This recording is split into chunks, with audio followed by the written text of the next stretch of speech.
saying a Minnesota man hid out at a local Kohl's in April before stealing $23,000 in jewelry. The DA's office Wednesday filed formal charges against 26-year-old Thomas McReynolds from Rosemont, Minnesota. Police say he hid on a luggage shelf at a store in Eau Claire for more than 4 hours after the store closed and then began stealing things when the night shift clocked out. He was caught, and after tripping an alarm, McReynolds is due back in court next week. In another part of our state, it could be a de facto life sentence for a man who shot and wounded 2 Delafield officers in 2020. A jury in Waukesha yesterday found 25-year-old Nathaniel Benton guilty of attempted murder and other charges as he's looking at 78 years in prison when sentenced.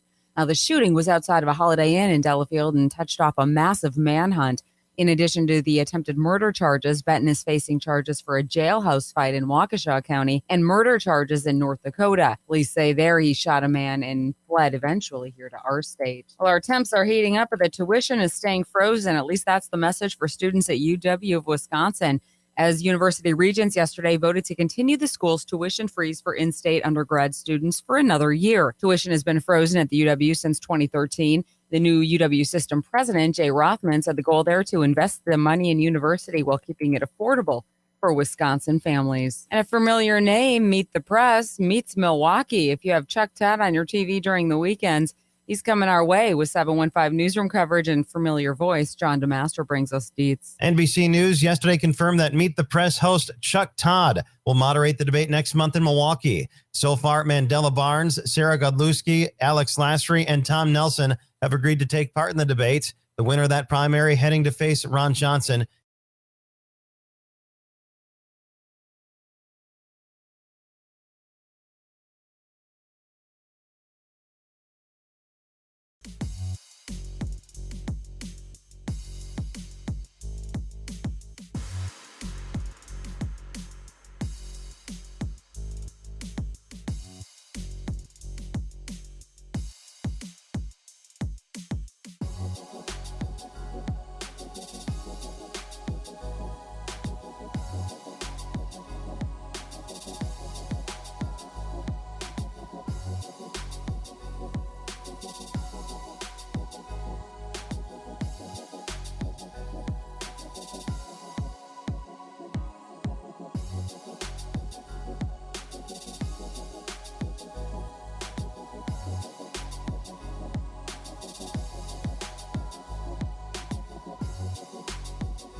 morning and happy Friday. TGIF, Dan Kasper Show is on the air on your radio dials of 105.1 FM, 790 AM, online at sportstalk1051.com.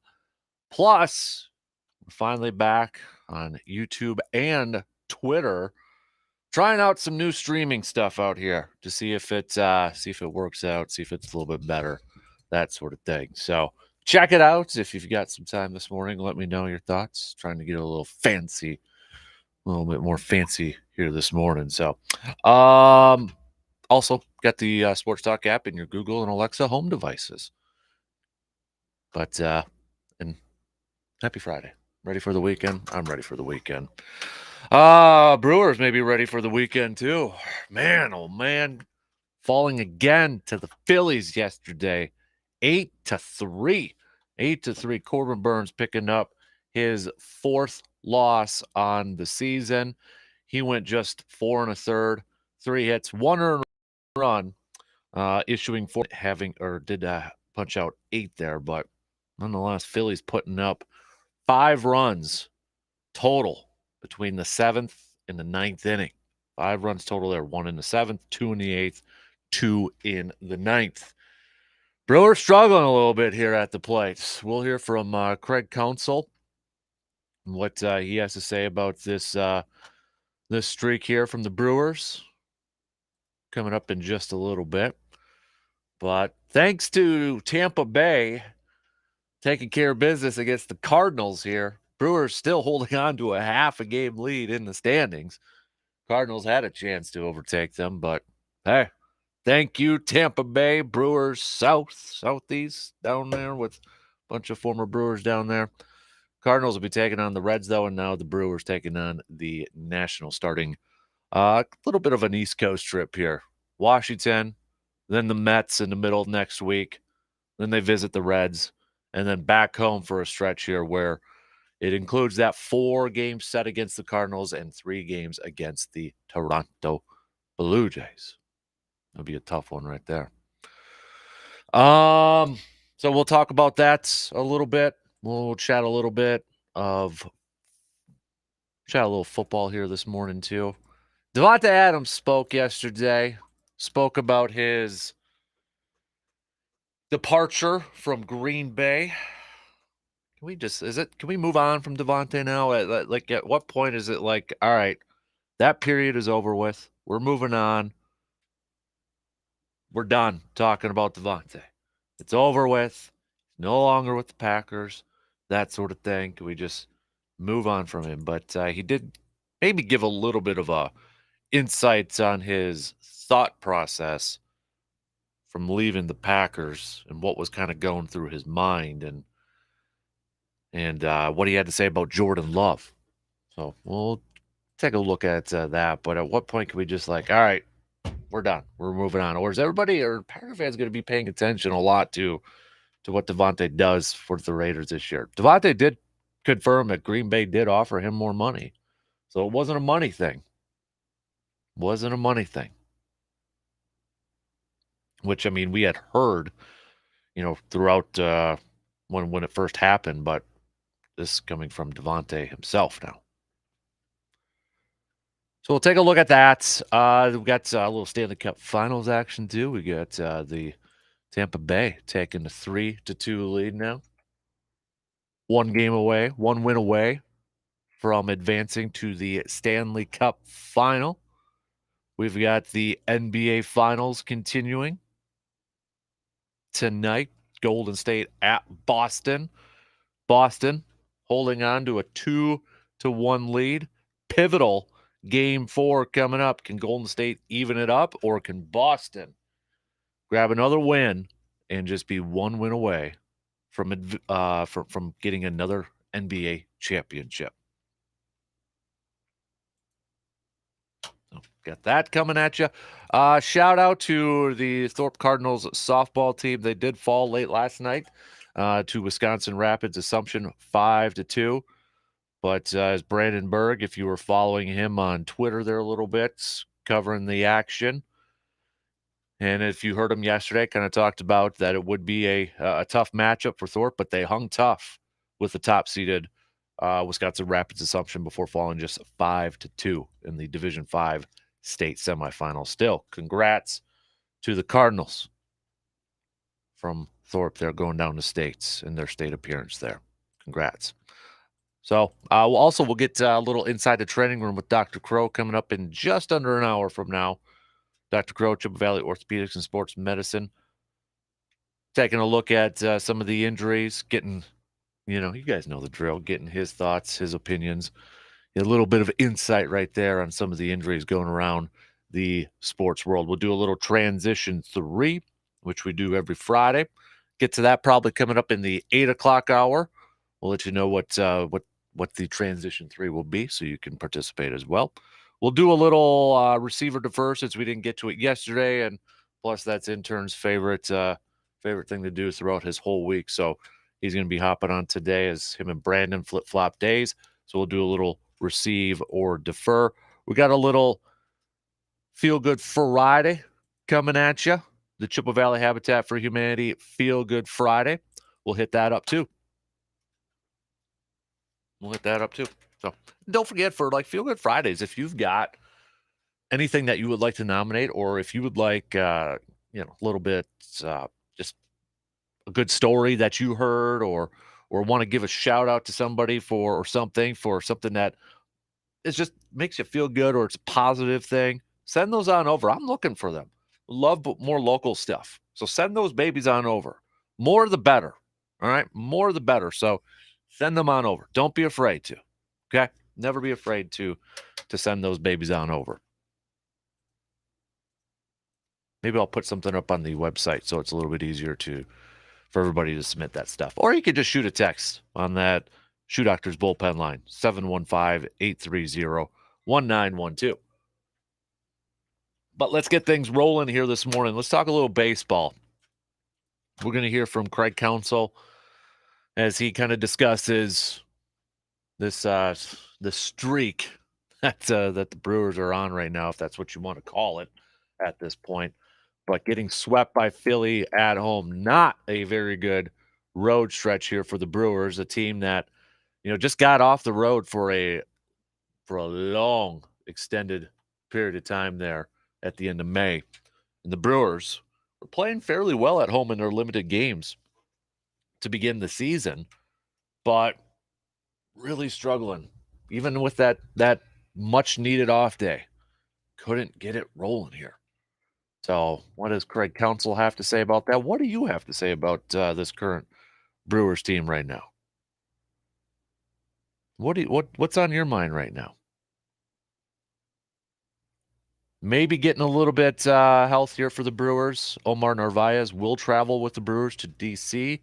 It's a TBD, to be determined whether he will be active tonight or need a couple of days of on-field work. Brandon Woodruff, he did throw off the mound for the first time since spraining his ankle. His progress has been slowed, though, Craig Counsell said. I'll tell you why that's been slowed down here a little bit. This will be a good question for Dr. Crow. A little bit going on with some circulation issues in his right fingers, apparently. But this homestand got to be one of the worst, I would have to imagine, at AmFam Field or in Brewers history. They lost 6 of 7. And that one win, I mean, they needed a 4-run 9th inning rally to get that one win against the Padres to begin that series. Yeah. So what's on your mind with this Brewers team? What are your thoughts? Is it just, long season for baseball, get through this little funk, still got the confidence that this is a team that can make a deep postseason run? It's still early. It's beginning of June. They'll get through it. They'll work it out. It's baseball, man. How concerned are you with this Brewers team right now? Think about that for a little bit. Start hitting this up with some text, all right? 715-830-1912. We'll take a quick break, and we'll get things rolling on that Wisconsin Credit Union leadoff in just a couple of minutes.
got the intern in on this Friday morning. I like that colored polo there. Looking a little bright there, big boy. Yeah, what do you Like think of that? It's a little different color. It's kind of, I don't know what color green that is, but Call it like a little limeish, or I don't know, pea green or the lime with dark green stripes through it. Yeah. you know what? Can you man the thing for like 5 seconds? Speaking of shirts, I got to show you something. All right, you do that. Yeah, shirts on. I was gonna wear my Brewers shirt, but then I thought, well, no, I don't want to do that because right now they're struggling. But we'll be back. We'll be back in it after a series with Philadelphia. And you might know you get Philadelphia when they change managers, and so many times that affects the players. And unfortunately, it's kind of positive the way it's affected the Philadelphia players. I think they won about 7 in a row now since they've changed managers, got rid of Joe Girardi. Holy man, what a shirt. And then on the back here, we got the Wisconsin flag there. It's a Hawaiian shirt. It's a Hawaiian polo type shirt. It's got the Green Bay Packers logo on it, the Wisconsin Badger logo on it all over. Brewers Bucks. Yeah, and on the shoulder plate on the back, across the back shoulders, it's got Wisconsin and the Wisconsin flag, 1848, when they came into the Union. Where'd you get that? So a listener, Ted, had sent this to me. Really? Yeah, and I wonder where he got that. I'd like to have one of those. Well, Ted's actually in Maine fishing right now, he said. But is he? Yeah, I think he lives in Menominee. Like that. But this is pretty cool, isn't it? I was actually looking for one of these for a wedding last week, like a button-up Hawaiian shirt, and I've never seen one like this. But that is that's a one of a kind. I've never seen anything like that. So big thanks to Ted for that. Ted, if you're out there, let us know where we can get those shirts. Mm-hmm. I'd like to get one. I like that. That. So really, I'll put it up on Facebook. Kind of Hawaiian shirt. It's white with blue through it, and of course the Hawaiian foliage that you'd see the palm trees. Yeah, but it's got the that would be perfect when you go there, and I'd love to have a shirt like that to go to Hawaii. All right, man, oh man, I got to get a hold of Ted. Have him. I'll one of those. If he's listening right now, Ted, send me the link, and I'll give it to Bob. That's one of the best shirts I've ever seen. Look at that! You're in love right now. I am. Don't leave that laying around, or it might grow legs. I like. So big thanks, Ted. Yeah, Appreciate that. Is really a neat shirt. So there's one G-Man doesn't have. Yeah, G-Man, you might be a little jealous right there. When he sees it, he'll be real jealous. Yep, exactly. So, oh man, so you're I'm assuming you were talking a little Brewers while I was running down the hallway. And the Phillies, that's why I said it. You run into a team like Philadelphia where they just get rid of Joe Girardi and they bring a new guy in, and all of a sudden they get new life for some reason, and boy, they got new life against the Brewers who had old life. And I don't want to change managers in Milwaukee at all. I'm not inferring that at all, but something's got to be done I think every Brewer fan would say, what's wrong with the Brewers? Christian Yelich is what comes out of your mouth first. Yeah, moving up to the leadoff spot there for the Brewers, and he's collected a couple hits in his last couple games at that leadoff spot. I don't know if that'll be a permanent thing or just to kind of get him going here. He's not a leadoff hitter. I mean, the council is just trying to get him going. I mean, how many home runs does he have this year? I mean, he's just not producing at all. And if he's a run-of-the-mill player, that's fine. But when you're making $20-30 million a year, you're not a run-of-the-mill player. You got to be a leader, and you got to put some numbers up. And he's just not doing it. Let's hear from Craig Counsell here a little bit after the game. What he has to say about this stretch that's going on here. Ted just chimed in before I get to that. Ted chimed into our new video stream and said, enjoy the shirt. Glad Bob likes it too. Big smiley face right there. So well, Ted, tell us where you got it. We got to know where to get these things. I'm sure he'll send it over. But here's Craig Counsell after the game yesterday. Audio courtesy Brewers.com. I mean, it's certainly not fun. We just can't get anything going, unfortunately. And but this is a baseball season, where you get kind of knocked down and you got to grind through it and keep going. I think both starting pitchers had the same day, really. I think the hitters did a pretty good job on both sides. I think there was a ton of close pitches that didn't get called strikes and, extended innings. There's a little bit there, and I'm just going to kind of go up to a little bit more what he has to say. That's the first time I think I've ever heard him criticize an umpire, because while he did it very low key, you can bet there's a message in there. Oh yeah, definitely. Here's a little bit more from Craig after the game. Now back into it, so good sign for those guys. Look, when we're in a streak like this, we're not doing a lot well. We're not doing enough well to win games. But we know this is a good team. We've played 55 games, whatever. We're sitting in a pretty good position. It's a good baseball team. We did not play good this week. You got to look in the mirror with that. That's the fact. Don't try to duck that, but it's a baseball season, and that's what a baseball season does to you. And how we recover from that, respond to that, that's part of the season. And I think maybe it's just because they know he's one win away from tying the most wins, so that's the hardest one to get right there. To get that. I'm joking, but still. It is. Yeah. I mean, the one to tie and then the one to be number one all time with the Brewers. That's right. But do you agree with Craig? It's, that's a baseball season. You're going to have these type of lumps and, not necessarily. I mean, how concerned are you with this team right now? Or is it just one of these funks that usually happens throughout a season? Well, remember when you and I were talking baseball and spring training, what our concerns were for the Brewers? Is the hitting going to be there? Well, it started off the season. Yeah, it was there. And we thought Yelich was going to be better than he was. Lorenzo Cain hasn't done much. McCutchen hasn't done much. A lot of these other guys have stepped up. Urias and Adames and Rowdy Tellez and Hunter Renfroe and even Peterson and some of these other guys have done, I think, a good job. It's the leaders, the guys we expected to lead this team, have not led this team offensively. Even the catching has been pretty good as far as offensively is concerned. I mean, I saw when who was Burns pitching the other night, the third strike on Schwarber, and it went right through his legs. I mean, you can't do that for a pass ball. Got him on base and led to kind of a bad inning for the Brewers. You just can't make those mistakes and be a team that's going to win. I mean, and like Council said, we just haven't been playing the kind of baseball that you need to play to win when you're at the major league level. And the pitching the last week or two has not been good. Let's face it, it has not been good. And so right now, they're in a funk. Offensively, defensively, pitching, relief pitching. It's just one of those things where everything has come together and it causes to have a losing streak. Are they going to come out of it? Oh, yeah, I think they'll come out of it without much problem, but we got to get Peralta back. We got to get Woodruff back. And Burns, he hasn't been the Cy Young Award winner that he was last year. So there are some things that need to be stepped up as far as the Brewers are concerned, but I'm sure not ready to jump off a cliff. Mm-hmm. Yeah. And thank goodness the Cardinals have been playing bad baseball as well. Thank you, Tampa Bay. Yeah, and the Cardinals, the Brewers are still in first place through all this.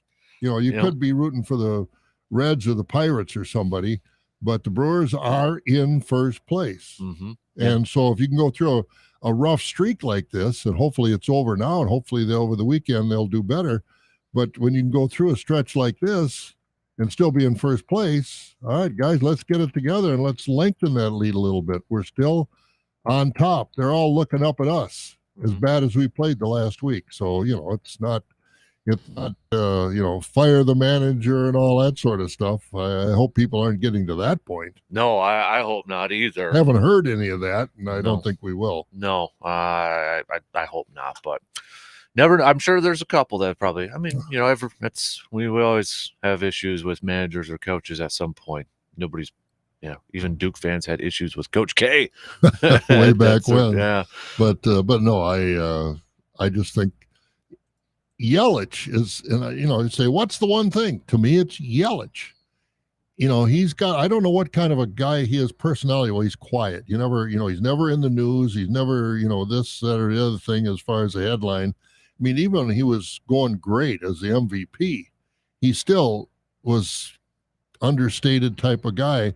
I don't know I'm sure he's a great teammate, but I don't know if he's the rah-rah type leader that, a Pete Rose or some of those guys have been on their teams. And I'd much rather see him lead by example on the field than anything else. If he gets going and, gets a few 3 for 4 games and hits a home run every 4 or 5 days, something like that, that'll spark this team to no end. Because especially if he's batting leadoff, now you can get him on base because he can run like a deer. Mm-hmm. He's really fast. And I just hope that he can get going. I just think he is the key. I don't expect Kane. I think Kane is in the stage of his career where anything you might get from him offensively is a bonus. I think his defense is still way above average. But then you got Taylor, who can also play an awfully good outfield. McCutchen, I don't know. I had high hopes for him to be not an all-star, not the MVP, but I thought he would contribute more than he has. Mm-hmm. It's kind of weird. Like when you look at it too, it's for the issues that Christian Yelich has had this year.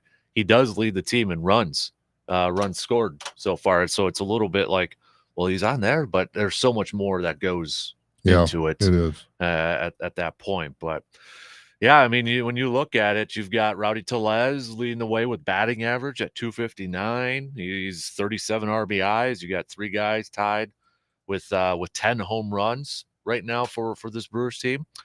But it's just, yeah, you can't really put your. Yelich should never be below 275. Of course, again, this game is different. This shifting, and I will say it again, I think this shifting, that they're allowed to do, bring all these guys to one side of the field, I hate that. I just hate that. It's, why don't you just give them 10 guys to play in the field like they do in slow pitch softball? Just give them 10 guys. But I hate that shift. And I think it's taking, I don't know how you're going to compare these players, modern day players, with the players from early 2000s, the 90s, and the 80s as far as batting average, on base percentage. It's anybody hits 300 now, the way they play, allow them to shift. And, sure, it's a change. It's a strategy change that somebody developed. So give somebody credit for deciding that this is the way we're going to slow down the offenses. That's fine. But you go to a ball game, you ask any fan that goes to a ball game, do you want to see 2-1 or do you want to see 7-5? It's just not good. And so 275, 280 is equivalent to me of a 300 batting average of a few years ago before this shift. And they won't address it, and they just let it go on. And I think, I don't like it. That's the bottom line. I was fine with the shift, but maybe, I don't know why, I think it's more of maybe just listening to others and reading a little bit about it, or maybe it's just seeing this Brewers team struggle a little bit. I've softened a lot on the shift. Like, I don't like it now as much anymore. Like, I was of the mindset, like, we'll just hit it to the other side and all that, but there is more to it, and I'm guilty of that. And I'll admit that. But the more I just kind of read, let's say, read each side of the case and looked at each side of the case and the arguments to each side, I've definitely softened on it. I really have. Yeah, it's not, people will just hit it to the other side of the infield. Try and do that. Now you go play and, you can do it. But these guys, these pitchers, these are major league pitchers. They're not T-ball, they're not guys that have like up to 100 pitches and they're still in there and maybe lost. I mean, they're fresh guys just wheeling and dealing 100 miles, 99. Yeah, I mean, Corbin Burns was 5th or 6th inning. He was 108 pitches. Mm-hmm. I mean, that's a long time to be in a game nowadays. And they're bringing in these guys and, they're pitching it so that you hit it into that shift. If you can adjust, we don't have the Tony Gwynns and the Rod Carews and the Zoya Versailles and some of these guys that were magicians with the bat. Mm-hmm. We don't have guys like that anymore. I don't know who in Major League Baseball I would equate to any of those types of guys. That's a good question. Like, who is like the modern day Tony Gwynn comparison? I don't know who that would be. Rod Carew. You do that to Rod Carew, he'd bat 500. Yeah. Because he'd bunt that ball down the third base line every time, and they'd never, if they put the third baseman at the shortstop spot, Rod Carew would bet 500. But they don't have those kind of players in the big leagues anymore. Mm-hmm. And at least I haven't seen them, or they haven't figured it out. Because Rod Carew, and I don't think Tony Gwynn was that great a bunter. I mean, he could handle a bat, and I'm sure if he wanted to, he probably could have. But he was one of those guys that could hit the ball any place he wanted. You put a target out in the outfield, and he could almost drop the ball on it. But those guys aren't in the game anymore that I know of. A quick text from Tyler. What's your guys' opinion on bunting versus the shift? Yeah, but who can bunt anymore? You look at these guys, and there are a few that I've seen, that can do that. But if you can bunt for a base hit, you get on base. Any way to get on base, because you put pressure on the defense by getting on base. I have no problem with the bunt, but are they going to shift against guys that are good bunters? That's probably not going to happen. But there aren't any. There are a few good bunters. I won't say the equivalent of Maury Wills are going way back for the Dodgers and Rod Carew and some of those guys. I don't know of any of those guys in the big leagues anymore because they don't bunt. So how do you know if anybody's a good bunter? Right. They don't bunt. I'm gonna see if I can find some statistics on bunts here. I've got it I think it's for this year, National League sacrifice bunts. Number one is actually Trent Grisham, the former Brewer. He's tied number one with 6 right sacrifice. now. Those are sacrifice bunts, Yep. not bunting for a base hit. No. And Dalton Varshall's actually on this list, tied for 13th with 1. Yeah, isn't that something? Yeah. So I'm trying to see if I can find anymore. It's swing the bat, it's move the ball. I mean, they don't even hit and run. They just they just don't play the kind of baseball they used to play, and that's the metrics. They got this is from the Washington Post. I didn't know Washington Post had baseball statistics that they keep updated, but I'm assuming this is for this year. They got Tyler Wade from the Angels, bunts in play at 18, and it's not even close for Derek Hill and Tony Kemp and Eli White have 8, and that's for second right there. So Tyler Wade's above and beyond in the AL right now. I wonder how many of those have been for hits. Yeah. 18 in play, but how many have been for hits? But I mean, it's a different game. And, and I was going to say, to start all this, I was going to say Yelich should never be below 275, 280. But then all of a sudden it popped in my mind the shift. And so that brings these averages down. Mm-hmm. And so, when he was Major League or National League MVP, he was hitting home runs, he was hitting doubles, he was, not hitting these ground balls that he's hitting now. And so, I just, bottom line, don't like the shift. I think it's changed the game, and I don't think it's changed the game for the better. I know this is just sacrifice hits, but I'm trying to see if there's a trend or anything like that. And I'm trying to do this, as we're talking here, but for this year, sacrifice hits per game, you've got Washington. It's actually number 1 at 0.17, but this is the trend I'm kind of looking at. It's gone down just compared to even last year. So Washington last year had 0.23. This year they're leading the majors. It is the majors at 0.17. San Diego is second at 0.16. Last year they were a 0.22. I know it's only June here, but still everybody looks like they're going. Colorado last year 0.30, right now 0.11. Minnesota is actually better this year. They were a 0.04 and they're 0.10. Milwaukee towards the bottom. Last year they were just a 0.16. This year 0.02. Mm-hmm. Not a lot of sacrifice hits right there. Now you're talking sacrifice. You say sacrifice hits, sacrifice bunts. This stat says sacrifice hits per game. That's why I said I wish I could break it down a little bit more. I don't understand their terminology. Their sacrifice hits. Well, it could be a sacrifice, a sack fly, and all that sort of stuff is what I'm assuming is added into this. So, okay, so this isn't just bunts. This is sacrifice flies and that's what I'm assuming. Sacrifice and hit. Mm-hmm. To me, don't go together. No, I know. I'm not talking about hits. These are sacrifice hits, like sack flies and all that sort of stuff. Right. But That's why I wish I'm trying to So break it. sacrifice, you can't break that down to how many were sacrifice flies, how many were sacrifice bunts. Well, I'm trying to. Yeah, and I'm trying to do it on the fly here. And the bottom line is sacrifice bunts aren't out there. I would imagine sacrifice flies would be a whole lot higher than sacrifice bunts would be. Yeah, Because they just don't use that stat very much. But here, I do have sacrifice flies, so I'm trying to do this on. It is higher. Yep. Where's Milwaukee? Milwaukee is 19th on this, 0.24. The leader is Boston at a 0.41. Okay. Yeah. Yeah. Now, I think it only stands to reason in the modern game that you would expect that sacrifice flies would be much higher than sacrifice bunts. Right. Yeah. I'm just seeing it. Wish they would. I could just find an easy statistic that would say, hey, tell me how many. You know, and I look at this and I look at, even down to high school teams, they don't practice the bunt. I mean, even when we were you were there, I was there. What did you do for batting practice? What'd they tell you? Swing at 5 and lay one down. Yeah. And it doesn't make any difference if you popped it into the net in the back of the backstop or went fair or foul. You didn't sacrifice bunt until you did it. You didn't lay down a bunt until you did it right. You just swing at 5, lay one down, and then you're done. Well, if you missed it, you're done.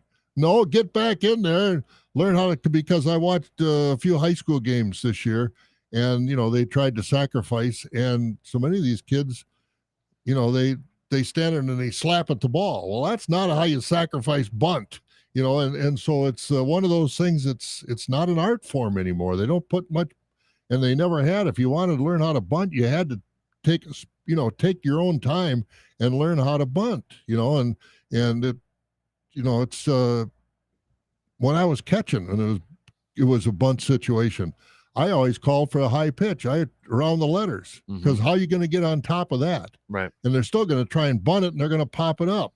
Bunting is an art, and dealing with a bunt is an art. You got to think of what the whole situation is, and they're not that good of bunters anymore. If I'm going to bunt, I want a ball, down by my knees. I can drop the bat because you want to be on top of the ball.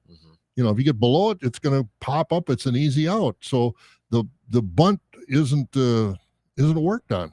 Well, and I'm sure the numbers are really going to go down since there's no pitchers hitting anymore unless That's true. Yep, unless you're Ohtani. Yeah, you're still up there. And he's not up there to bunt. No. I see. He broke the Angels' losing streak. He pitched the win and hit a home run. Kind of do it himself, man. And that brings up a point. Everybody says this.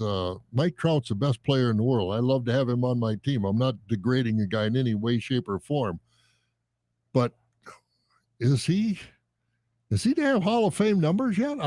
Is he even going to be in the Hall? Is he Mike Trout? Yeah, he'll be in. Does he have Hall of? Because we never see him. We never see him. He doesn't make the playoffs. And of course, Angels baseball is not something that ever gets on TV around here. So you never see Mike Trout. I don't think I've seen him play 10 times in his career. And I think he's pushing 30 years old now, and early 30s, wherever he is. And, he's had some injuries. I think they took him out of the game the other night because he did something. So, because was it Major League ESPN, I think at the beginning of this year. Yeah, they did. Yep. Okay, I got it right here. Finally loaded. They already have him as the 15th best player of all time, Mike Trout. Yeah, and I won't argue that. I think he's got all the tools. He's a 5-tool player, as they say. But boy, would I like to see him playing for the Brewers or the Cardinals or the Cubs or somebody in this part of the country, so we can actually see him play. No, I agree with you. I totally agree with you. I don't know if this would. I know we got to take a quick break here, but team batting average on balls in play. Would you be curious on that one? Batting average on balls in play. What is it? So Colorado leads it with a 310. Milwaukee's towards the bottom at 273. They are 26. That's higher than I thought it would be. Yeah, there's actually, Arizona's dead last at 262 right now, but only 5 teams over 300 on batting average on balls in play: Colorado, Mets, Boston, Washington, and Miami.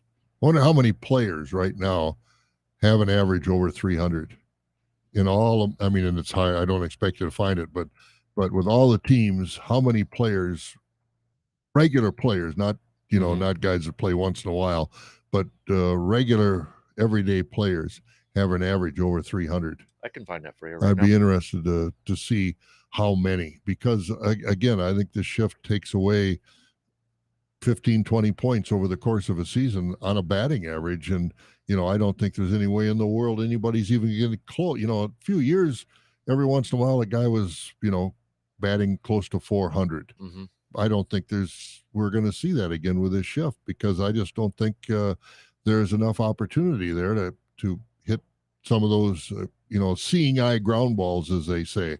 Those aren't out there anymore with that shift. So I got it. So I'm just going MLB.com stats, sorted it by batting average, all the players in Major League Baseball, and as you said, everyday players, that qualify for this. Sure. So out of all the baseball players out there, take a guess what the number is of players who are 300 or higher. How many teams have we got? 30 teams? Mm-hmm. Let's say 25. You're not bad. 17. 17, yeah. Yep. And I wanted to say 15, but I thought, no, I got to give them more credit than that. But 17. And I think without that shift, that number would be a lot higher. Mm-hmm. And I think that's what fans want. I mean, correct me if I'm wrong. And, listeners out there, would you rather see a 1-0, 2-1, or would you rather see more hits, more guys on base, more action on the field? I know I would, but maybe I'm in the minority. I was looking at this because this guy's 3 points off from batting 300. I mean, there's a couple guys, there's, like a 299 and all that, but just looking at straight 300. But this guy is still batting 297. He may not have as much power as he used to, but his OPS is a 7.23, 297 average. He's been batting 320 in his last 7, 321 in his last 15, 318 in his last 30. Miguel Cabrera, still getting it done at his age. He's one of the best right-handed hitters, one of the best hitters ever over there in Detroit now, and he has been a hitting machine. Yeah, he's just 3 home runs this year, but guy is still getting hits and 20 RBIs this year. Yep. He's bound 39 years old. Bound for the Hall of Fame. Oh yeah. When he got his was it his 3,000th hit, and they were kind of doing some flashbacks of him, and when the Marlins beat the Yankees in the World Series, he had that home run off Roger Clemens. That seems like ages ago. Mm-hmm. Young Miggy over there, but he made it always look so easy. Right? Always look so easy. Maybe one of the most underrated. Can you say he's maybe one of the most underrated players? Yeah, I think I'd agree with that. One of the most underrated hitters. He's never been.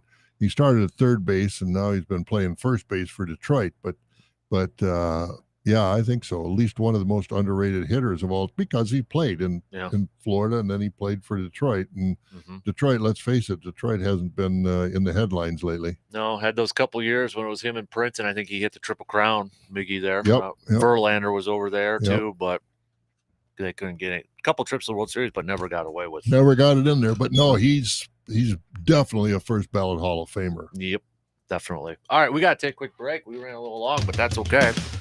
We got a couple texts to catch up with as well. Bob threw out a question to y'all. That low scoring or higher scoring games for baseball, which one would you rather prefer? Offense, chicks dig the long ball, right? Gets butts in the seats, all that good stuff. Quick break. We'll be back in just a couple minutes.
About a few minutes to the top of the hour here. Steve from Eau Claire chiming in on the text line, saying, I'm definitely in the minority. I love watching a crisply turned double play. So do ball I. right there. So do I. Just like a little bit more offense with yours. Yeah, let's get some guys on base so we can have a double play.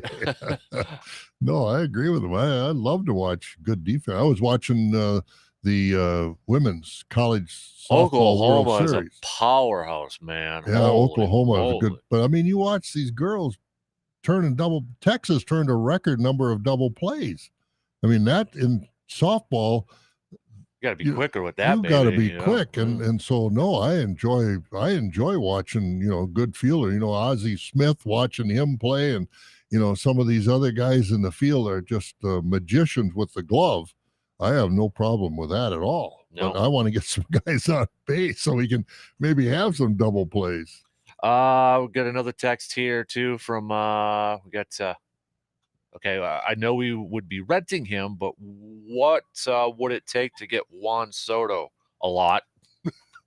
A lot from Washington over there? Never going to leave Washington.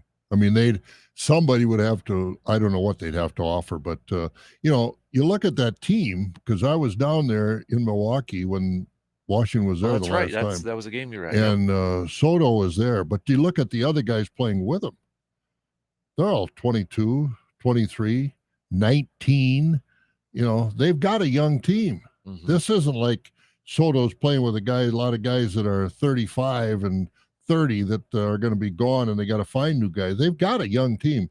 I'd love to have Soto. I mean, obviously he's one of the best hitters in the game, but I'd love to have him on my team. But I would have to say that's impossible. Yeah, that would take a lot to get him. And I know Washington already said they're not trading him. And I know as GM speak, and a lot of those GMs, they don't always tell the truth. But I mean, that's somebody. Has he signed a big contract yet, or is he still on his first contract? I mean, he's going to sign a contract that, is going to be, you look at the contract Bryce Harper signed. I'd much rather have Soto than Bryce Harper. Mm-hmm. Yeah, because he can do more than just hit home runs. He's arbitration eligible after this. He signed a 1-year, $17.1 million deal, but he'll get a big contract probably coming up next year or something like that. But or even his arbitration number will be really high. Yeah, he's worth it. I mean, he's a guy that's fun to watch. Mm-hmm. Brings in people, and he's only 23 years old. That's what I say. And there are a lot of other young players on that Washington team that look pretty darn good. And a couple of those guys laid down some awful nice bunts as well. And, one kid, I don't remember his name, but he can run like a deer. He laid down a bunt, and I think before Tellez moved at first base, he was running past first base. I mean, he put it between the pitcher and the first baseman because they had Wong, the second baseman, was way deep on the grass, and all he did was put it between the first baseman and the pitcher. Then I think he was on first base before they ever picked up the ball.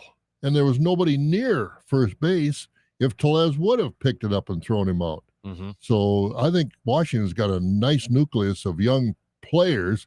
I'm not sure about their pitching staff, how young and how good they might be. But again, Strasburg just came back. Strasburg, he came back. And how healthy is he going to remain? Because, he's already getting up there. Yeah. He's been there for a while now. And, such a sensation coming out of San Diego State when he came out of college. But, is this a team that let's say the Brewers, some of these Brewer pitchers, Peralta, Burns, Woodruff, come up for a contract. Washington going to be one of those places that might sign them to an extraordinarily high contract number that the Brewers can't match? That's the thing. Washington, they have not been afraid to shell out some deals to some of their players. So, that's why I feel like Washington's they're really going to hold on to him, and they'll pay. Oh yeah, I think they will too. Yeah, definitely. So, but it's nice to imagine. Oh yeah, right there. It's nice to imagine is right. Mm-hmm. So, but hey, we'll see. We got trade deadline coming up next month. Why don't you at the break put on that shirt? You're on TV, aren't you? On the camera, on the webcam? Yeah, on YouTube and Twitter and all that stuff. Put that shirt on. Let people see it and get some comments back of what they think. All right. Yeah, I do it in here, but We don't have a camera in here. We gotta see if we could get management to invest in a couple more like webcams in that. Oh yeah, no, they don't. Everybody, well, you're on TV already every morning. Let's move that thing over here. Well, whatever, but seriously, just put that shirt on. See what kind of comments you get on the webcam, because I think that's a really, really neat shirt. All right. Well, he did send me the link, so I'll pass that along to Good. you. All right. I'll pass it along. So, all right, yeah, we'll do that. Well, we'll get the top of the hour coming up in a minute, so I'll put it on right there. Then Yeah, you have a can little fun with that. go on. You can get the YouTube link off our website, sportstalk1051.com. Check it out over there. So, Sounds good. actually, Sounds the camera good. makes my shirt that I wear now look red. It's not red. It's like a Yeah, fuchsia. it's not pink. It's No. not red. It's somewhere in between. It looks like I'm trying to be Tiger this morning. Well, on that's the a nice camera. looking shirt too. Well, yeah, have you talked about, speaking of Tiger, you talked about that golf situation? Yeah, we'll talk about that coming up. I wanted to get your thoughts on, All on right. all that too. So, but coming up in just a couple minutes, we'll talk with our guy, Dr. Crow. Oh, that's right. It's Friday morning. Yep, inside the training room. So we'll chat with him. And I know there's Brandon Woodruff. His comeback is getting a little bit delayed because of some circulation issues in his fingers, according to Craig Counsell. So talk to Doctor about that, Dr. Crow about that, because he's dealing with a sprained ankle, but the thing that's slowing him down is that circulation issue in his fingers there. Yeah, as a pitcher, you better have a good feel. I mean, that's why guys miss starts, because of a blister on their finger. Yeah, circulation, that's serious. Yep. So we'll chat with Austin coming up in just a couple minutes. And then, drama on the golf stage, right? Big drama. Did you watch any of the Live Tour yesterday? Did they have that on? Online. Oh, yeah. No, Yeah. I'm not going to. Yeah. No, But, we'll talk about that too. So 1 hour in, we got a couple more to go. Stick around inside the training room coming up next. WAYY Eau Claire, W286CK Eau Claire, Sports Talk 105.1, 790 AM. Sports Talk 105.1 with the very latest local news.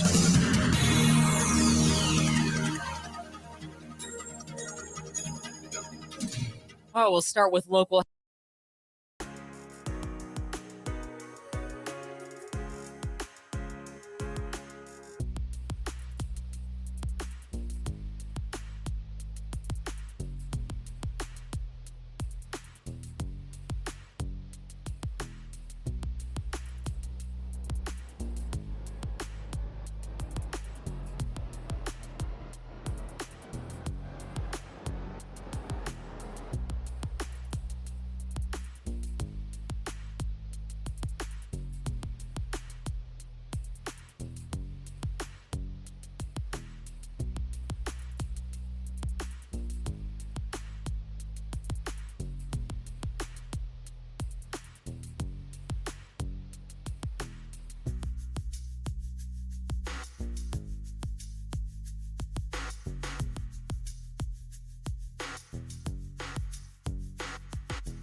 Looking good. You like that? I really like that shirt. I like it too, man. Yeah, when I go to Hawaii, I got to have one of those for going to Hawaii. It's the first time in the world ever that you've been jealous of me, probably. It's like it's got the stretchy material on there too. So but it's really good, I like with the Hawaiian, the blue and the Brewers and the Packers and the Bucks logo on there. State pride with the state pride on the back, the 1848 and the flag. Nice shirt. It is. I'll get you that link. I've got it right here. Okay, we'll get it. All right. Appreciate you tuning in wherever you're tuning in or however you tune in. You can see that shirt if you're here. Let me adjust the camera just a little bit. There you go. A little bit lower. There. Now there everybody can see it right there. Yeah. Sure. On the YouTube stream. Let them look at the shirt instead of your head. We're gonna talk some more baseball coming up here in a little bit. We'll throw in a little football chat as well. But we kick off the second hour on this Friday morning like we usually do every Friday, talking to our good buddy, Mr. Austin Crow, Chippewa Valley Orthopedics and Sports Medicine. Good morning, Austin. How you doing, bud? Excellent. How about you guys? Not too bad. Not too bad. Hey, I want to start off with a little baseball here. So Brandon Woodruff is coming back. He's rehabbing from that sprained ankle. But Craig Counsell yesterday said it slowed up a little bit because, and if I mispronounce this, I apologize, Raynaud's syndrome. It's Raynaud syndrome. It's from my understanding, it's blood flow in his fingers. It's like low blood flow or something like that. Yeah, so it's basically a condition where people get vasoconstriction, which is the fancy way of saying the blood vessels contract. So it usually has to do with exposing the hands to, and it can be hands or toes, to either like water or temperature changes, and then it causes this vasoconstriction. So it's really unique when you see it. Like someone's finger will just go white, like it's completely blanched. And then usually after that, so that's the constricting phase. And then after that, there's some vasodilation. So the finger gets really red. So it'll go white, then red. And so it's not really necessarily as painful as it might sound, but it often is associated with some other sensations, numbness. As you can imagine, if a pitcher has that, especially in a throwing hand, that could certainly affect it. It is kind of a kind of a chronic condition, but there are medications people can take to decrease it, and some things to try, alter how that happens, but it just kind of is a condition. Is this something that, is like something that he's probably always had, or is this something that what do you call it, like inherited or something like that, or is this something that just kind of develops on its own? It usually just kind of spontaneous. We don't really understand the exact cause of it or the background of it, but when people have it, it's very distinct because, like I said, the finger and even sometimes up in the palm will just turn white. Like it's like it lost all blood supply. So if you ever, the first time you see it, like, is that finger going to die? But luckily the blood flow always comes back. So it's not dangerous. But generally speaking, you're going to get, some kind of pain or numbness that follows. And like I said, that's probably really where the issue would lie for that. Interesting. Yeah. I this is the first I've heard him, or I guess the first time I've ever heard about this too. How does that, doctor, how does that, we hear a lot of, you see pictures of a lot of these football players, mainly, I don't know if baseball players do it too, or maybe basketball, they all do it, jump in these tubs of ice water. You talk about restricting flow. That has to really do it, doesn't it?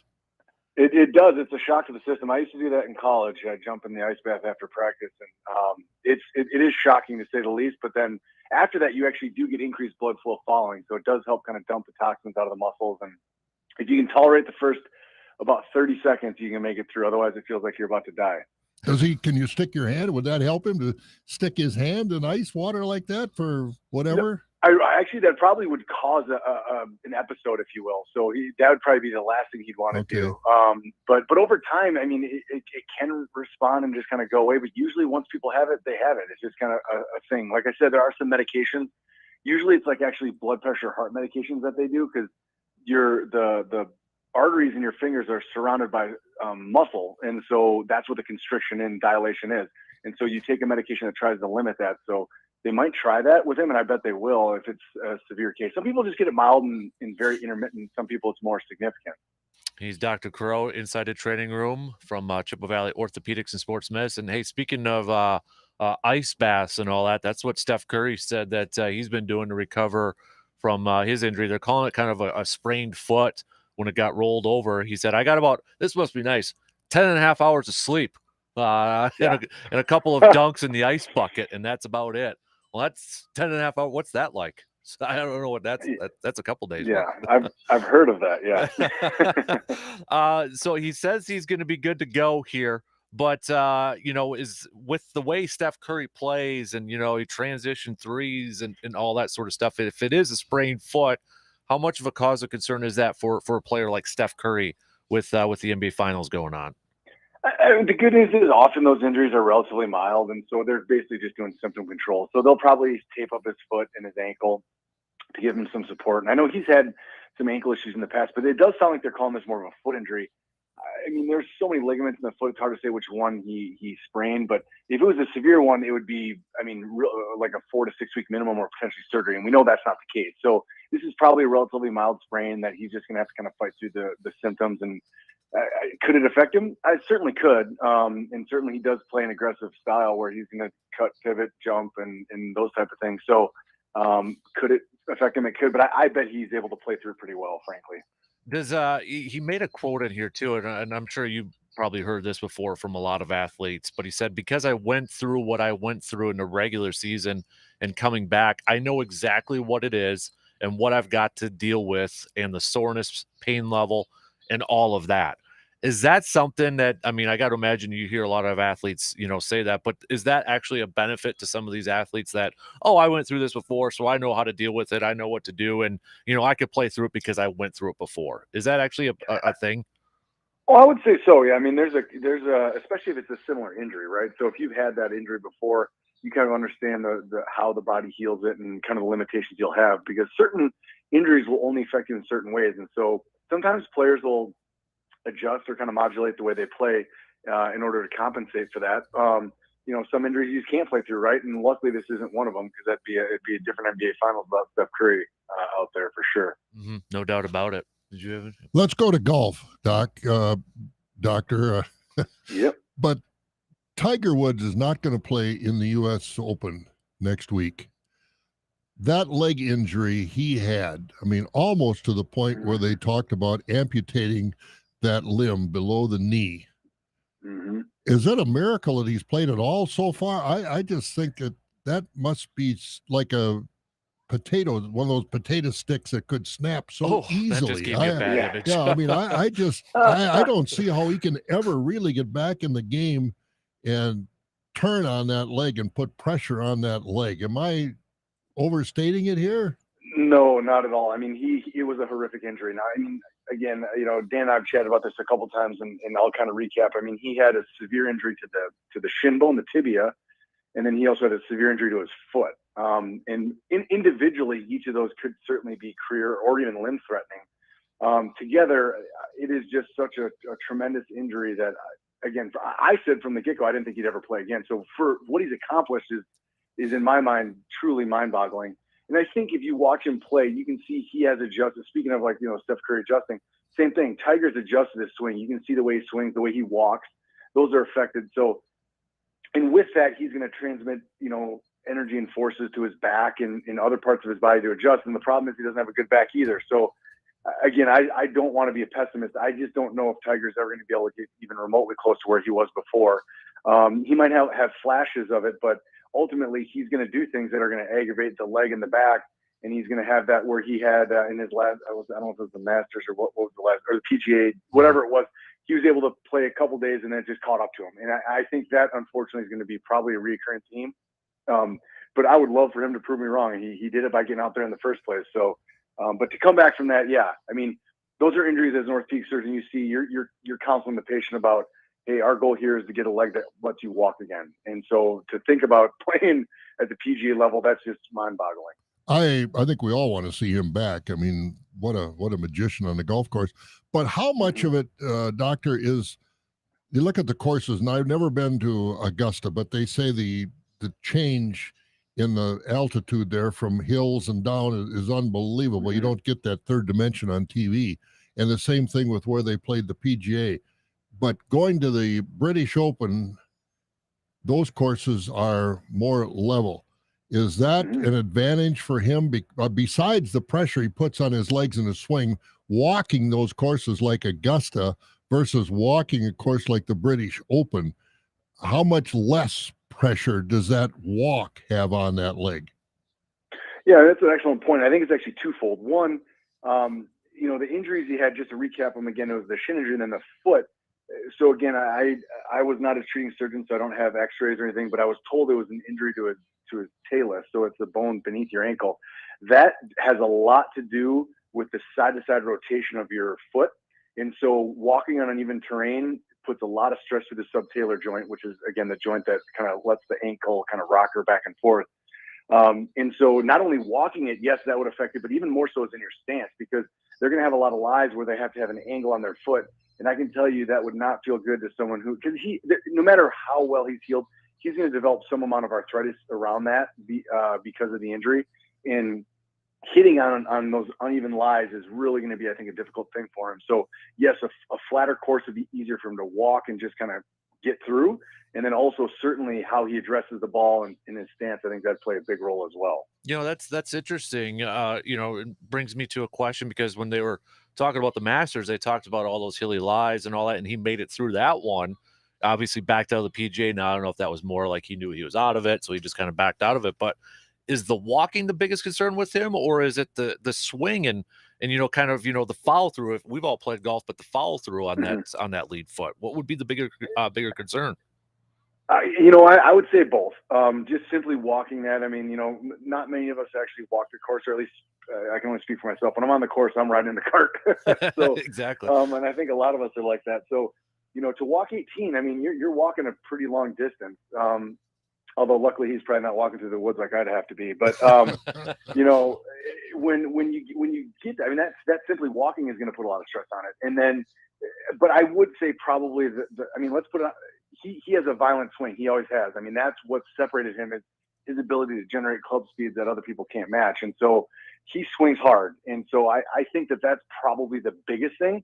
But yeah, walking, that is going to put stress on it as well. So probably both, but I would tell you it's going to be the individual swings that are going to put a lot of stress on that foot, I would say is the biggest issue for him. I still, like, when I watch him in those two tournaments, I grimace every time. Like, I think there was a shot at the Masters or something where he really had to punch it out of some nasty stuff, and you're just grimacing almost every time he swings, because you don't know what's going to happen. And you've seen in a couple of them, you've seen him come up and kind of literally grimace or kind of hold it or kind of bend over for a second, and then his first couple steps has a pretty good limp. So he's feeling every single swing. Mm-hmm. There's just zero doubt in my mind. And I know John Daly said that Tiger should use a cart and all that, but I don't know if I can ever picture Tiger Woods using a cart. Just the competitive advantage of him in that mindset. I don't think he wants to. I would agree. I don't see him doing that.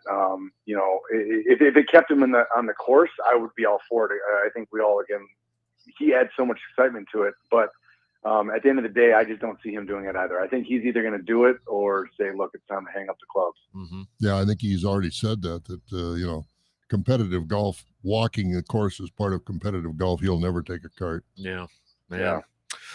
He's Dr. Crow, Chippewa Valley Orthopedics and Sports Medicine. Always appreciate our conversations, man. You have a fantastic weekend, okay, buddy?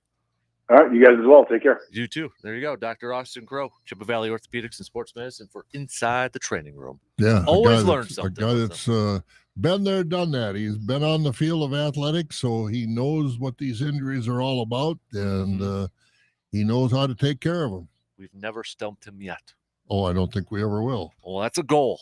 Is it really? No, not really. But I don't think you'll ever. I'm always stump worried, him. am I going to stump? Nope, never got it. So. And every time I listen to a doctor like that explain it, and then they'll go into a medical term for what we'll call an ankle bone or something. He's got a long medical.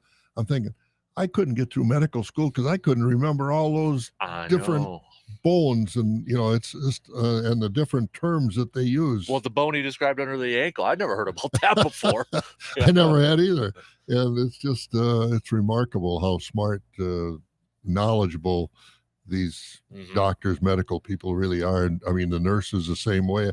I was in the doctor's office the other day just to have some skin tags taken off. And to me, they're a skin tag. Well, they got a word that's about 40 letters long. Probably half Latin. And the nurse and the doctor were talking back and forth, and they might have been speaking German for all I knew. But it's you have to admire them and give them credit for the education that they've undertaken to do Absolutely. what they do. Wanted to get to this from our good buddy Living the Dream, Jeff, a little bit earlier. I hate to say it, but every year that goes by, I pay less attention to the game of baseball because of how it's changed. The home run or strikeout way of hitting sucks. Low averages because of this. No advancing runners, stealing bases, and no bunting has lost what baseball used to be. Living the dream, Jeff. I agree 100%, Jeff. I agree 100%. I might be called old school, but baseball to me used to be more fun to watch. Before we take a break here and get to just a little bit of football talk here, I want to remind you we still got state softball going on. Thorpe did fall. I think yesterday. Edgar's playing right now. Yep, and we got pretty soon 8 a.m. Okay, Division 5 half hour or so. Yep. So Edgar will start it off at 8 a.m. and if they win, they will play Assumption, who beat Thorpe, but also Baldwin Woodville will play right after that, approximately 10 a.m. Just depends on how long the games go. So Baldwin Woodville, the 1 seed in Division 3. So just want to put that one out there too. You bet. And congratulations to Thorpe. I mean, Thorpe's record was 12-12. So they put it together during the tournaments to get to Madison, and that's what makes the tournament so much fun, because when it's regional time, everybody's in. And we know baseball starting next week with Regis and North advancing to state to top of the programs there. Regis going back. North is always kind of going North there too. North is always down there. Yep. Great baseball programs. And then as we mentioned a little bit earlier, and I know you were reading about in the paper, Eau Claire Memorial Golf with the come from behind. Day one, I think they were in third, and then the pressure, the stretch down the end, they got it done.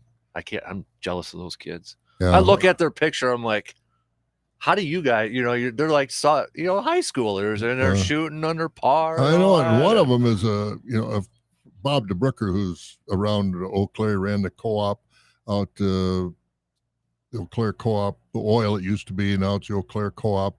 And he ran, his grandson's on the team. And Bob is a really, really good golfer, too. I think he's darn near scratch or maybe 2 or 3 handicap. He said that my grandson is on that team. He said he weighs about 140 pounds, and he blows it by me on the tee. I mean, and Bob's a big guy, So congratulations to those guys.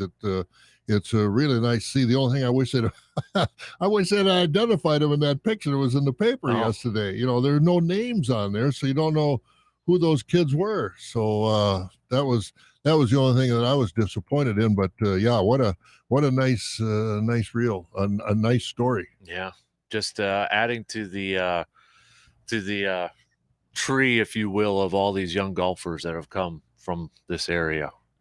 Throughout the years. Yeah, a lot of great players, that's for sure. I mean, over the years, Osseo is down there in some of the smaller divisions. Osceo's had good golf teams, won state championships, so and others as well. So congratulations to the Memorial guys. Good job. Yep. And then I should mention too, Eau Claire Memorial girls soccer. They're in the section. They grabbed a spot in the sectional final with the victory over DC Everest. So they'll be at Marshfield, or taking on Marshfield tomorrow at 1. So. Good. So a lot of teams still alive. Yep. As the spring season's wrapping up here. All right. Man, you look good. Okay, now I'm creeped out. No, that's a nice shirt. The more I look at that shirt, I got to have one. Boy. I got to get one of them. I'm going to wear it. I'll wear it on TV in the morning. Ooh, then you can give me a shout out on TV. I will. And Ted, too, a shout out. Yeah, absolutely. All right. I'm going to hold you to that. So. I got to get the shirt first. We're going to take a quick break, and then coming up, we'll chat a little bit of football. Devontae Adams spoke to the media, kind of giving a little bit of a behind the scenes of what went down with his decision to leave Green Bay. We'll hit that up coming up in just a couple minutes.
River Country Co-op because they want to help put some fuel in your tank. If you just head to our website, sportstalk1051.com, and click on that Nation tab, all you got to do is enter your email, name in there, and boom, and you're going to be entered to potentially win some $50 gift certificates from River Country Co-op to help fill your tank right now. So that's all you got to do. Head to our website, fill it in, boom, and we'll start handing those out next week.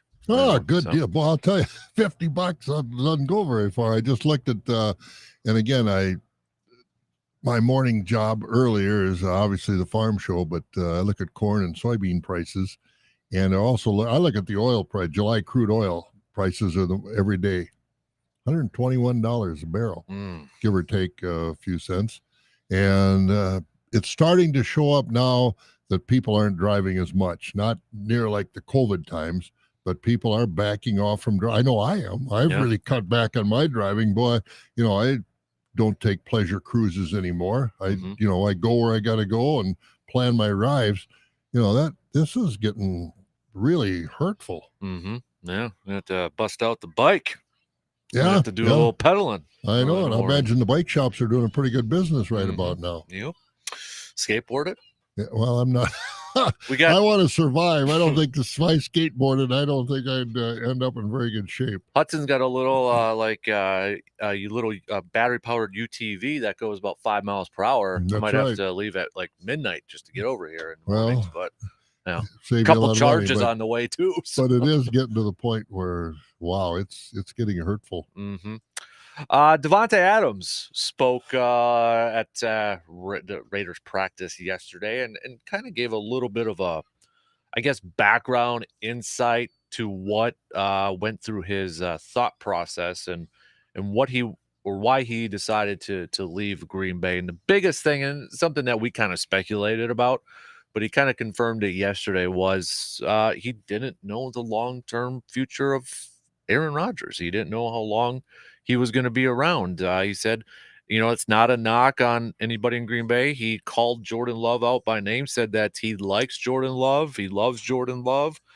But not knowing how long Aaron Rodgers was going to be with the Packers was a big factor in his decision to push for a trade for the Raiders. And he mentioned that he kind of talked about his legacy and he wants to continue to put up big numbers and do big things out there. And he wanted some quarterback stability. So that was kind of what we thought, I think, a little bit there when he decided to, wanted to go to the Raiders. I know that's closer to his family and, the connection with Derek Carr there, but it sounds like a big thing was that he wanted some quarterback stability. So maybe he said he talked to Aaron. I know Aaron mentioned that the other day that they were always in constant communication about plans and all that, but I think it maybe kind of gave a little bit of a background into what Aaron Rodgers' plans are going to be. And I mean, I don't think we expect him to play 3 or 4 more years, but might just be 1 more year or 2 more years. Yeah, I was going to say, it's not the fact of whether or not Aaron Rodgers is going to be in Green Bay. It's the fact, and I've said this since this conversation all started over a year ago about Aaron Rodgers' future. I never, ever thought that Aaron Rodgers would ever leave Green Bay, and I still don't think the only way he's going to leave Green Bay is if he retires. But or the team trades him for some reason. But that ain't happening. So no, now that salary price. But in the years left in his body, so to speak. But and I can understand what Davante Adams said. The thing is, he knew Aaron Rodgers is going to play through his career in Green Bay because Aaron Rodgers pretty much told him that I might have finished my career in Green Bay, but when is the end of my career coming? I don't think he could probably guarantee Davante Adams that would be 3 or 4 more years. And so with that in mind, Davante Adams made his decision. I guess I can't blame him. So if the only Aaron Rodgers controversy, and controversy probably isn't the right word, is how long is he going to play, not where he's going to play. I think he's going to play in Green Bay. I don't think that was ever a doubt, at least never was in my mind. But I just think that Davante Adams didn't get, in the conversations he had with Aaron Rodgers, didn't get a confident feeling that Rodgers is going to be there for 3 or 4 or 5 more years. No, I would agree with that. No doubt about it. So, and I know, Davante said something, kind of comparing Derek Carr and Aaron Rodgers talent-wise, arm strength-wise. So, yeah, of course, you got Packers fans up in arms about that and all that. But, I mean, what are you going to say? He's like, no, he's not as good as, Aaron Rodgers. He's going to hype up his buddy. He's going to hype up his quarterback. So I don't. Well, he's it's not as good as Aaron Rodgers. No, let's face it. I'm not going to get my grind or gears in a grind over that, because what else do you expect him to say? Exactly. At that point. But at some point though, we got to stop talking about it and worrying about Devontae, right? We got to move on. He's gone. He's gone. We've got Aaron Rodgers, and truth be told, if you had your choice of if one is going to be gone and another is going to be here, which do you feel the Packers can be more successful with? Keeping Davante Adams and losing Aaron Rodgers, or keeping Aaron Rodgers and lose Davante Adams? Mm-hmm. Both are going to be felt. There's no question that the loss of Davante Adams is going to be felt. But hopefully, some of these rookies will step up. Sammy Watkins can do his job. Randall Cobb can kind of resurrect his career a little bit. Robert Tonyan coming back. Hopefully he can, step up a little bit and make up for some of the loss of Davante Adams. I mean, nobody's going to be able to, that back shoulder throw, with Jordy Nelson and then with Davante Adams. I mean, they perfected that. Let's face it. How long it's going to take for somebody else? Jordan Love is never going to be able to throw that ball. He just can't. I mean, we've watched him try. He can't do it. He can't throw that back shoulder. But Aaron Rodgers has perfected that. Mm-hmm. And can we find a receiver now that can do that? Because Marcus Valdez-Scantling, he's gone, and I don't think he ever did get a feel for that.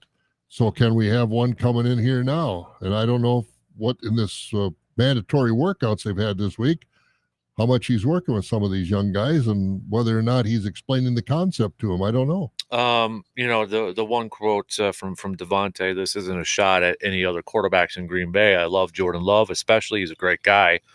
But I got aspirations of doing really, really big things and being remembered. This is kind of like a little receiver defer. It was kind of like a little Jordan ain't going to help me do great things or, do big things. He's not going to throw Jordan under the bus, but that was kind of like, no offense, but yeah. Exactly. I mean, Jordan Love is not what they hoped he would be when they drafted him. Let's just face it. And I don't think he's close to being what they thought he would be. That's the frustration for, I think, the front office as well as a whole lot of fans and for players. Davante Adams, these guys know from being on the field with him at practice or any preseason games or whatever the case may be, when Rodgers got hurt there for a little bit, he's not going to lead you to the promised land. It's just not going to happen. Mm-hmm. Yep. So, but at some point, like we said, right now, we're going to stop talking Devontae because he's on a Raiders. He's gone, people. He's gone. The grieving process should be over with. And I think he'll have a good year, but, for receiver defer, do the Packers have a better chance of winning their division, or do the Raiders have a better chance of, I think the Packers receiver defer, the Packers have a better chance of winning their division than the Raiders do of winning their division. I'll receive that and take it all the way back. Yeah. No fair catches there. Yeah. Receive that and go. There you go. That's exactly right. I've got more confidence in Aaron Rodgers with this receiving core than and I know this probably wouldn't have been a scenario, Jordan Love and Davante Adams together. Oh, jeepers, no question. That's not a knock on Jordan Love or on Davante Adams or anything like that. It's kind of a knock on Jordan Love until we see something more, until we see something different. But, yeah, and again, he's going to have a chance in the preseason games, the big season as far as you're concerned. These preseason games. We're going to the Saints one. Me and my buddy sitting over there. His first good one, for you. Right by the tunnel, so he can see at least the play. He'll at least see Aaron Rodgers. Won't see him play, but he'll see Aaron Rodgers. So. Well, one thing about it, you won't have to battle the crowds because they'll be there for the halftime and then they'll be gone. But that's what we might have to do depending on how antsy he gets. Oh yeah, too, so. but seriously, this has got to be Jordan Love's time to show that he can play in the league, not only for the Packers going forward, but for other teams. Let's face it, how many teams are still talking about, do we have a quarterback? Cleveland doesn't have a quarterback. That situation over in Cleveland. I mean, they've got Baker Mayfield. They signed Deshaun Watson. I mean, they give him $250 million, $billion. 230, I think, guaranteed. And they don't have a quarterback in Cleveland. I mean, how many other teams still aren't sure what they've got for a quarterback? I mean, And so Jordan Love, there's a lot of reasons Jordan Love had better be studying the playbook and had better be working on his footwork and throwing the back shoulder fades and all these other things, because his contract is coming due and there's no way the Packers are going to give him big money. And I don't think anybody else is going to give him big money. But if he wants to stay in the league and have a chance at big money, this preseason has got to be where he shines. Mm-hmm. No, I totally agree. Totally agree. All right, let's take a quick break. Then we'll do a little bit more receiver defer. That was just a little bit of a tease right there. We've got some golf coming up in this one. Kind of get your thoughts on that. I know we've kind of highlighted it a little bit off and on during the week, but a little bickering going on between PGA and Live Tour and Greg Norman, and I think it's and more all than that. bickering. This is a family-friendly program right now. So we'll take a quick break, and then coming up, we'll finish up the second hour with a little special edition of Receive or Defer on this Friday morning.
Hey, we got the Bud Open at Ojibwa Golf Course tomorrow. Just got some info that they've got just a couple of spots left. So if you want to sign up your 2-person team over there at Ojibwa Golf Course for the Bud Open, $100, but it includes golf, 9 holes, your carts, you got the Jim Bob's Pizza lunch, a couple drinks on there too. Got some hole games. I'll be over there hitting it up too. So hopefully we'll see you some there. But give Ojibwa Golf a call and sign up your 2-person team, all right? So time's running out, so go and do that, and maybe we'll see you at the golf course. Have you been out to the golf course yet this year? I haven't even got my clubs out yet. Oh, boy, in fact, I just drove by. I was up at the Chippewa Fairgrounds the other day, and I drove by Ojibwa. It looks like it's in good shape. I saw a couple of guys down by the little water hole and trying to retrieve and knock one of those to get there. They had their, I think one guy had his foot mashie with him and got one out from behind the tree. A little foot wedge there. Yeah, that's right. Nothing wrong with that. Nope. Absolutely. No, it should be hopefully a beautiful day for it. Mm-hmm. Hopefully. So should give a shout out. Eau Claire Express off to a fantastic start for this season too. Usually first seat, we're still kind of waiting on players to come in and all that, but as we were talking with Sammy on Tuesday, she had mentioned, Dale said this is probably one of the first times that so many guys have been able to come in right away. Well, you're seeing the results with that too. Another win last night for the Express. So fantastic start for the new ownership. And I have, the Toyson family, good stuff. And I haven't had a chance to get out there yet, but I do because I enjoy watching that, because you never know. These guys could be with a big league team anytime soon. I mean, a lot of guys that come through, not only the Express, but also this Northern League as well. And boy, I'll tell you, there's a lot of major league players that can look back, and part of their development continued through college and through this league in the summertime. I mean, it's intense baseball, but it's good baseball, and it's fun to watch. They're in a nice battle for their division. The Express sitting there at 7-3. Duluth on a 6-game win streak right now too, so they're at 7-3. Both teams sitting there tied, and then it's lacrosse in third. Flip those records around, 3-7. And it's interesting. I've talked to, just over the many years as Expressman, I talked to a couple of kids, and they've been from, I don't know, San Jose, California, and all places not around this part of the country, and they just love it here. I said, oh my God, it's so nice to be here in the summer. I'm from Biloxi, Mississippi, and it's 140 degrees in the shade all summer long down there. They get up here and they said it's so much. It's just perfect baseball weather. And then if you got some time off, you can go to the beach, you can be outside. You don't have to be in air conditioning all the time. So they do love this part of the country. A lot of those kids that come from areas that have a different climate. Yep. Definitely. All right, you ready to do a little receive or defer? Let's have at it. Receive or defer. Well, you kind of took one away. I was going to ask you if you've been paying attention to the Live tournament, but it's been online if you wanted to watch it or anything like that. And you said you haven't. No. I watched it a little bit when we were live yesterday. How was the crowd? Were the crowds, did they show crowds along the fairways? There were some there. I mean, there were some there. It just, they mostly focused on, from what I watched a little bit, the golfers themselves. But you got Charles Schwartzel tied up there at 5 under par right now. Dustin Johnson is tied for 7th at 1 under with Phil Mickelson 1 under too. So receive or defer. This is a tour that will last and overtake the PGA Tour. Oh, I'll defer. Okay. I don't. I think they might last just because the Saudis have more money than sense, more money than brains. That's all they got, is they're throwing money at it. But where is the interest? I mean, where's the hype? On the PGA Tour, what's the hype right now? We've got the U.S. Open. Then we've got the Open at the Old Course or wherever it might be. What's this tour got? It's got nothing. And I just, it might last because they've got a lot of money behind it. But I don't think, as far as fan interest, media interest, there's anything to draw the fans. Nothing to draw me to it.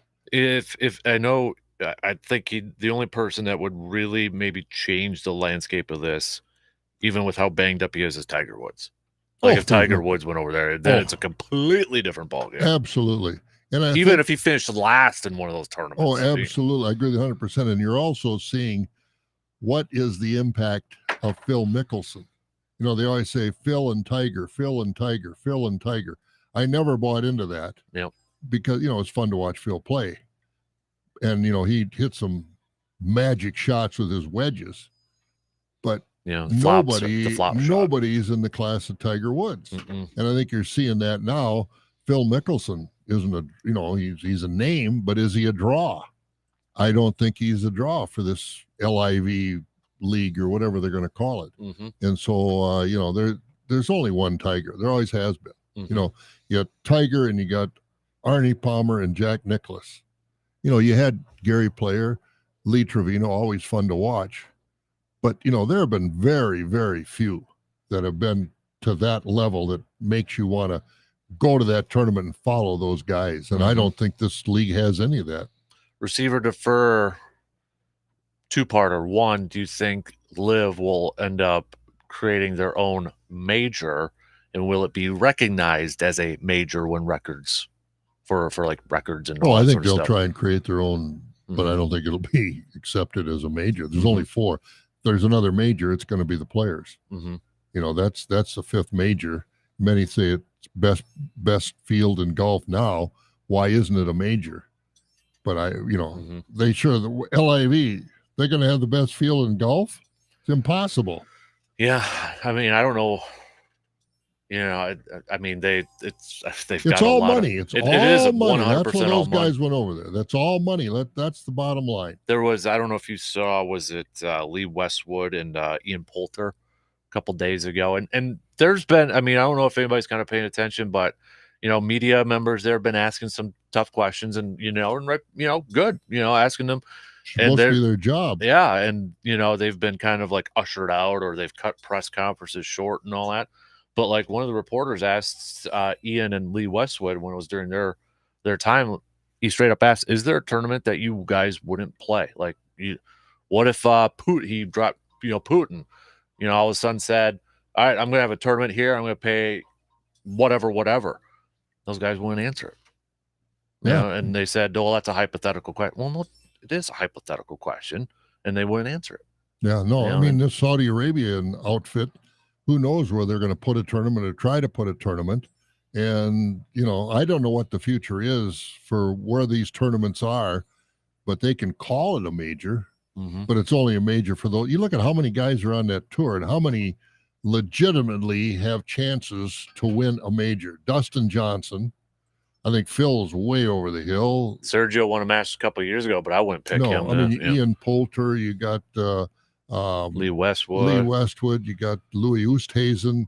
You got, I don't know if Paul Casey's in this thing or not. And some of these guys that are, they're going to make the cut in the majors and maybe be in the conversation, but they're not going to be there at the end. I mean, the great players are still, the current great players are still on the PGA Tour. Dustin Johnson being the only exception. And let's face it, he hasn't been a very good player. I mean, he's been a good player, but he hasn't been an elite player for the last 2-3 years. He just hasn't been. So, I don't think the golf is that exceptional from the guys that are playing these tournaments. Now, they could make it look exceptional the way they set up the golf courses. If they make the golf courses easy, and so these guys are, shooting 18, 19 under par to win a tournament, they say, oh, the golf is exceptional. Well, yeah, but there are so many factors you have to look at. How long are these golf courses? How severe, are these courses like some of the U.S. Open or PGA or the Masters? How tough really are these golf courses? So I think you're dealing apples and oranges here in so many different ways. I just don't think the quality of this is going to be enough to turn many people's heads as far as, and I don't know, the Saudis have so much money, they don't need sponsorships, like every PGA tournament is pretty much sponsored. We got the PGA Champions Tour is in Madison this week, American Family. You've got all these sponsors that are part of this. And, I see some of these like, what's the doctor? What's his, why can't I say his name? That went over there now just at the last minute. DeChambeau. Oh yeah. He's going to play in the Portland one. Yeah, DeChambeau is going to play in that. Well, he's interesting to watch with his theories and everything, but he hasn't done anything for the last couple of years either. He's had injuries and this, that, and the other thing. But I don't know where that Portland tournament's going to be in Oregon. If that's going to be the same place where they had the U.S. Open a few years ago on that sand dune course that Jordan Spieth won. But how, it'll be interesting to see if that's the course, how good the scores are. In other words, how tough are they going to make the golf course? U.S. Open conditions, or are they going to make it easier? So, well, look at here, these guys, how good they are. They played that course. Jordan Spieth won it in 5 under par. Look at here, our winner is 13 under par. Well, how'd you set the course up? And a lot of factors. Yeah, I agree. I know Ricky Fowler's going to play, but Ricky Fowler's, I mean, he didn't even qualify for the U.S. Open. No, he's done. And it's like that was the guy that was supposed to be the next best one without a major. And well, if you finish these tournaments, yeah, you win $125,000. That pays for your expenses over there and back. The winner gets $4 million and on down the line. It's strictly a money deal. Yeah, it's a shame though, because this, and I don't want, I kind of used the comparison yesterday, but at least he had won a major. But like David Duval, he just like, ooh, he dropped big time. And Ricky was on Ryder Cup, your President Cups are on, and now you didn't even qualify for the U.S. Open on a local course. So it's a shame though. So receive or defer, and I'll think this for a long time. Phil Mickelson really messed the bed and lost a chance to really get his public opinion back up to a high level by going to this tour. If he just said, well, I said some things that, that about the Saudis and how miserable they are, and I'm, to go over there. Now he's over there playing for that money. But if he just said, no, I took a second look at it, and for the good of golf, the PGA is where it's at. I think if he didn't, receive or defer, do you think he made a mistake for his public image by doing this? I would receive. I think his legacy is his legacy. That's a better term for it. And he's turning into. We were kind of joking. Brandon was, because he's a wrestling guy. Yesterday, it was like when Hulk Hogan went to the NWO and turned into a bad guy. It's like kind of like that now. Where like Phil's almost like a villain now, and I think he's kind of embracing it a little bit. But I think that's, and I always thought Phil was a guy that really thought about his image. Yeah, so did I. That's why I'm shocked about this. That he let himself get caught with the initial remarks he made about the Saudis. Yeah, I know they kill people and they treat women horribly and this, that, and the other thing, but they got a right to sponsor a golf tournament. Well, a tournament is one thing. This whole league is another thing. I just think he really made a major mistake by not being able, because he's lost how many millions, hundreds of millions in endorsements. Well, you didn't even have any in sponsorship swag on yesterday. No, had a Masters vest though. Yeah, that was interesting. Interesting to see the response of the majors in a year or two.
Durand Fun Fest is going on over in Ellsworth tomorrow night. They got the big truck and tractor pull, just all kinds of things going on. Dunn County breakfast tomorrow and the Pepin County breakfast tomorrow. So, and many, many more too. So I hope people get out and enjoy a few things, but there's no shortage of things going on.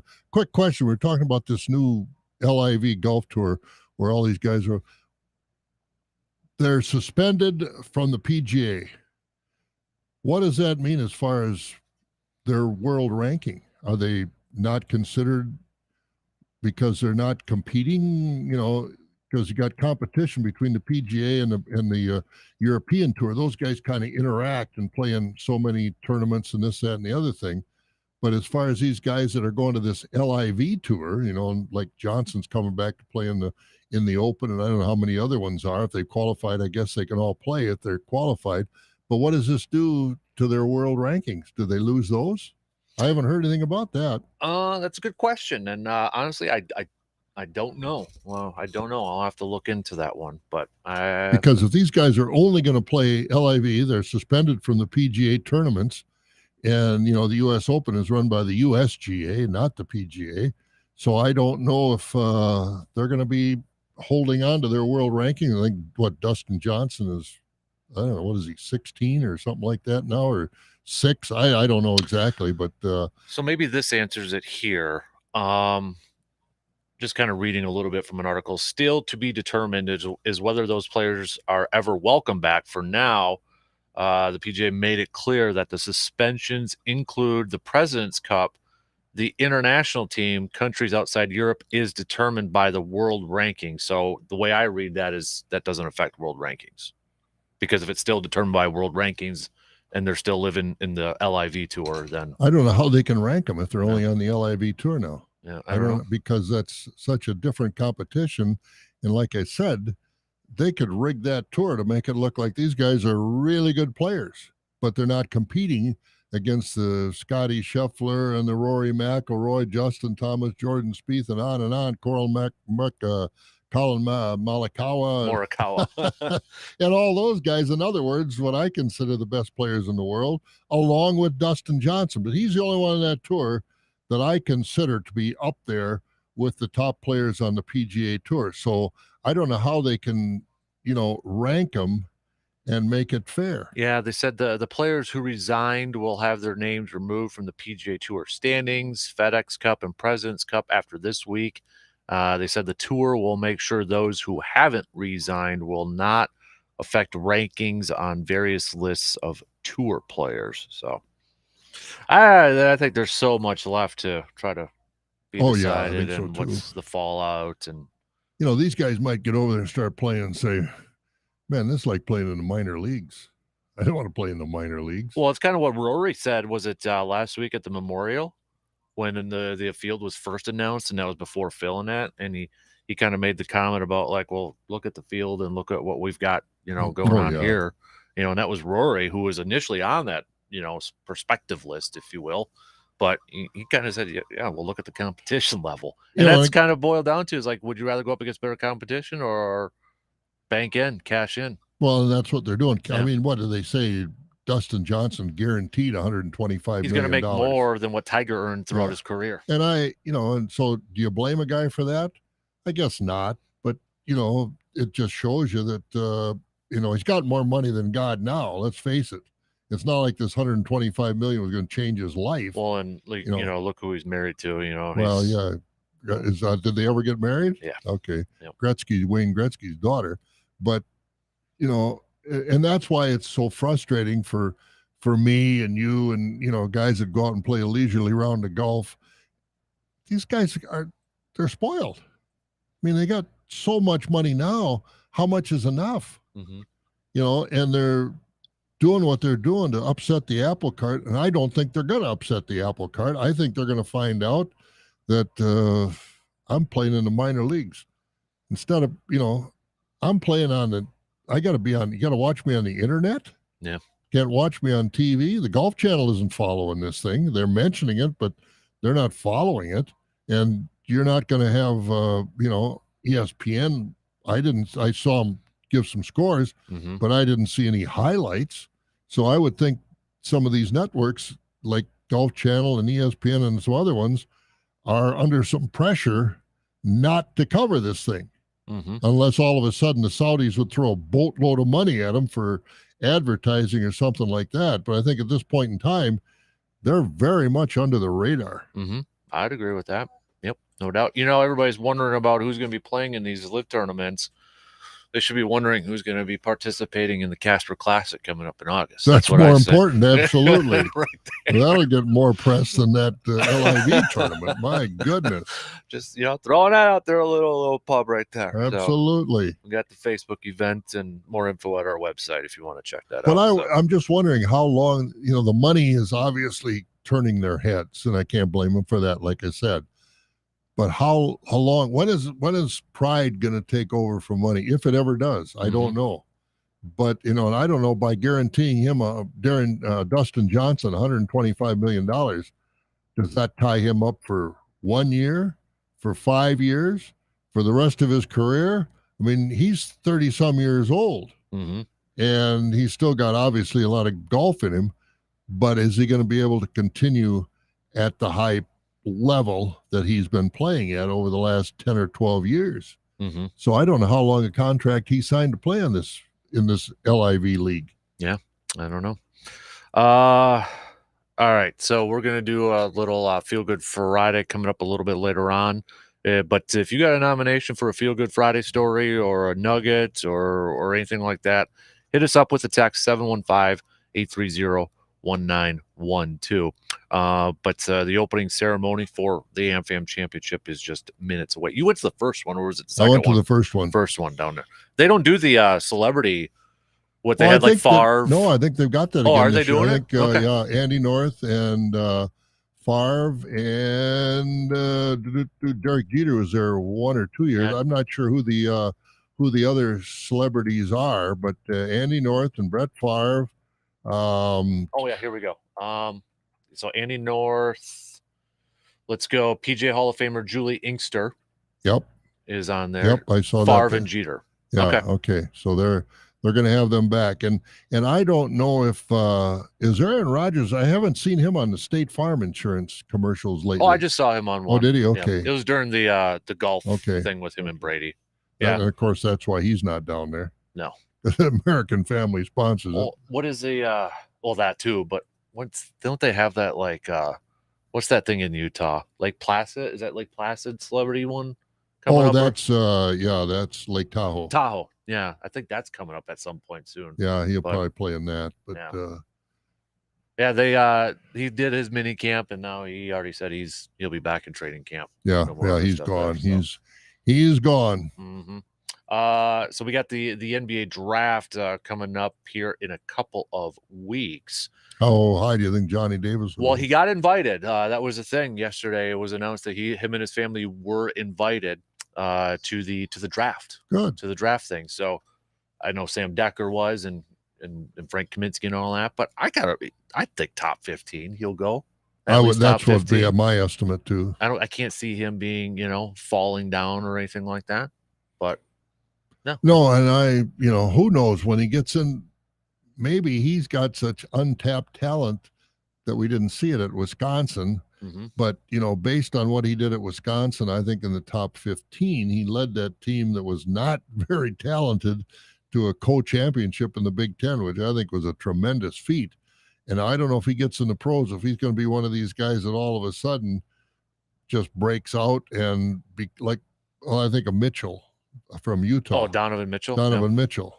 I mean, when he was drafted, nobody thought anything about him, and all of a sudden, he's a star. He's really a great player. Now, I don't know if Johnny Davis can really turn it on when he gets there and really be able to explode and show some things that he couldn't show because of the system they ran in Wisconsin.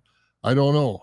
I hope he does, but it'll be interesting to see where he gets drafted. Perhaps I would say one of the bigger names that will be eligible to be drafted now, but probably there's talk that he'll go undrafted. Shaq's son is eligible now, and he's working out with the Lakers. But What about LeBron's kid? he's in high school yet. Oh. Yeah. So that's Why would they keep talking about LeBron? He wants to play with Bronny. Mhm. I thought he was going to be in the draft this year. No, it's How big is LeBron? Is Shaq's kid? 6'10", I think they said, really? but he's not he's not. I'm looking at a picture of him. He's well built, but he's not like his dad. But I mean, was he built like Shaq when he came out? Because Shaq when he came out was a lot different than he is now. Yeah, he's not that big either. No. Well, there aren't many human beings that are that big. But that's like, we talk about these kids living up to their dads and all that, and you got Sharif O'Neal, but we'll see. But he's just a hair below 6'10". He doesn't have the size to be a traditional NBA center like his father. He's not a strong shooter either. He gets this from his dad. He made just 24 of his 50 free throw attempts as a college basketball player. So where did he play college? I didn't even know there was. He was a highly touted recruit, and he first committed to UCLA, but he ended up having heart surgery. Oh, wow. But then he transferred to LSU where Shaq played. Oh, I never heard of him. Mhm. Never heard about him. But yeah, he only averaged 2.6 points in 11 minutes per game. So you take a look at dads that played in the NBA, and there aren't many that have the kids as good as they were. The only one I can think of is Del Curry and Steph. I was actually going to ask which son has outplayed their dads, and I think that's probably the easy one right there. Well, and also Klay Thompson outplayed his dad. Michael Thompson played at Minnesota, and then his dad played for the Lakers. And his dad was good, but Klay, I think, has outshined him. Yep. There haven't been a lot of them. No, I mean, yeah. And I think maybe, too, it's like, well, Jordan's and LeBron's and Shaq's kids, they were already at an uphill climb. Yeah, well, right there. Jordan's kids never really. I think one of them played at Illinois for a little bit. But he was a spot reserve. Just, if he averaged 3 minutes a game, it was a lot. Was that Jeffrey, maybe? Yeah, one of them. But they never amounted to, compared to their dads. I mean, they played, which is good. But compared to their dad, those were tough legends to live up to. They've got all the resources in the world, but their mountain is still a lot higher. The pressure, I would say. And how you look at these guys like Jordan, that was from inside. I mean, this guy was, tough inside. And Kobe didn't have any sons, but, his dad played pro ball in Italy, I think. Well, he played pro ball in the NBA for a while. Was it Philadelphia, I think?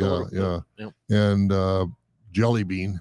Yes. And so, but those guys were so internally intestinal fortitude, so to speak, that they just would not take no. They would not get beat. They would not let you beat them in any way, shape, or form. And it's hard for the kids to live up to that. What do you make of the whole the Draymond Green thing that's going on? Like, his antics and, his play. I know DP, if you listen to him after us, he's been hard on, with his antics, and his play hasn't even lived up to it. No, I think he's a clown. Yeah. I think he's a clown the way he's playing. I mean, he just so focused on being the new Dennis Rodman. Mm-hmm. I think he's hurting his team more than he's helping. And I think Dan Patrick made a great comparison, because I thought of it's like a Dennis Rodman, but like Dan Patrick made a good point.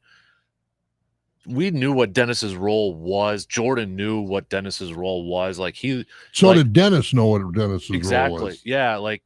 On court, Jordan loved Dennis. Off the court, that was a completely different story. But you knew, you knew what he was there. You knew what he was supposed to do and all that sort of stuff. And he fit it. And he did it. Exactly. That's why he's in the Hall of Fame. Yeah. And Draymond is just like, dude, what are you doing? Right. And he's a perfect example of a loose cannon. Mm-hmm. You don't know the game strategy, the game plan you put on, and you get into the game and this guy does something completely 180 degrees different. Mm-hmm.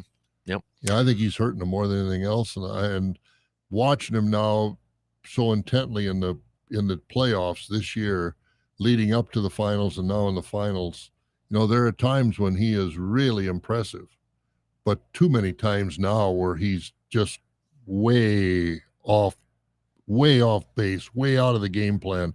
I mean, it's just he antagonizes other players, and I think I just don't think he's helping his team at all. Mm-hmm. LeBron, speaking of LeBron, he he recently said that he wants to own an NBA team. I want to buy a team for sure. I would much rather own a team before I talk. Yeah, I want a team in Las Vegas. He said this on during the latest episode of his show, The Shop, Uninterrupted. So he wants to own a team in Vegas. Think LeBron's going to be able to get an expansion team to Vegas? I don't know. As he has gone on through his career, I think LeBron, great a player, one of the greatest ever, taking nothing away from it, but the way he's handled it, I think he's lost a lot of credibility among the fans, among other players in the league. They all respect him for his ability, and so do I. But I think in the management, I just think he's been kind of a spoiled brat. In other words, he's got everything he's always wanted. And I think he's come through. He's won NBA titles, and he gave one to Cleveland. He went to Miami and won a couple, and with the Lakers, he won one that I don't really consider a championship that season, but he's got the trophy in the ring. But I think he's alienated so many people, and I think people are kind of sick of LeBron. Mm-hmm. Oh, yeah, I would agree. And I don't know if the ownership, because I would imagine the owners have to approve any new owner coming into the league, and I don't think there's anything they'd have negatively against LeBron as far as his, he's been a great man. He's, so many kids in Akron back home that he's put through school, put through college. He's done a lot of great things, and I think he'd be a good owner. I think he's worthy of it, but I don't think it's a given that he's going to be given the opportunity to buy that team in Vegas.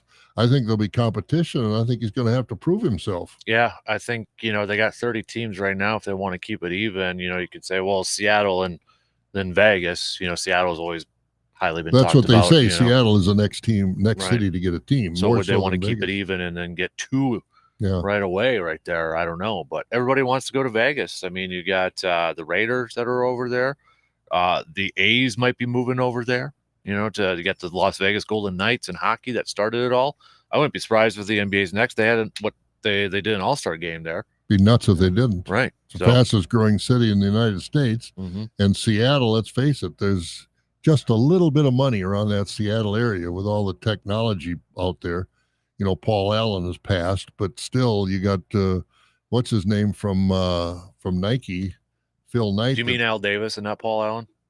No, you say Paul Allen. He died, he owned the Portland, I'm thinking of the other one. I'm thinking of Minnesota Viking play-by-play when you said Paul Allen. Oh, no. Am I thinking the right guy? Paul Allen owned the Seattle. Yeah, I know who you're talking. The Microsoft, the computer guy. Did I give the wrong name there? I was like, wait a minute, what? But anyway, he owned the Seattle Seahawks, and I think he owned the Portland Trail Blazers, and did so many civic things with all his money. And Paul Allen. But I was thinking, wait a minute, what?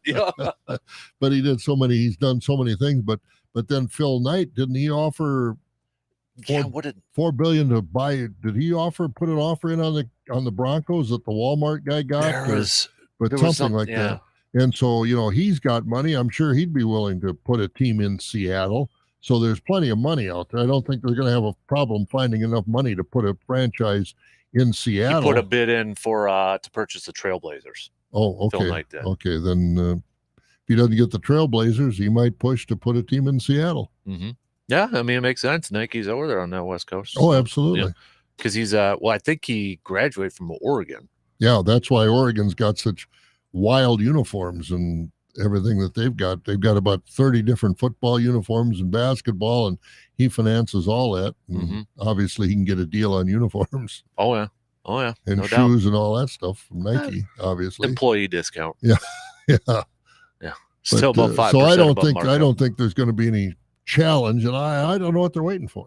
Mm-hmm. I really don't, because I think there's enough talent to go around. I mean, you got I mean, roster sizes aren't huge, so and you're not every team. it. I don't care how much talent you got. Not every team is going to be competitive every year, but you got some of these guys that can go get free agents. Mm-hmm. And I just don't know why they're waiting. Because I think basketball is, I think a lot of people, I haven't seen the ratings for the NBA Finals and the NBA playoffs, but I think they've been pretty strong. Yeah, I think they've been setting some numbers, but then you got the other side that compares it to NFL numbers, and then it's that's really a different. low. Right. That's apples and oranges. Right. I mean, the NFL, nobody's going to touch the NFL. No. And it's just that's the thing. Nobody's going to, no matter what happens, the NFL will always be right up there. Absolutely. It's just you can't compare the two. Mm-mm. You can't. But yeah, numbers have been strong for NBA. If you compare numbers throughout the NBA in the last few years, they've been pretty strong. Right. And I think some of these owners, like you look at Sacramento, well, they don't want to spend any money, and they're always going to be an also-ran.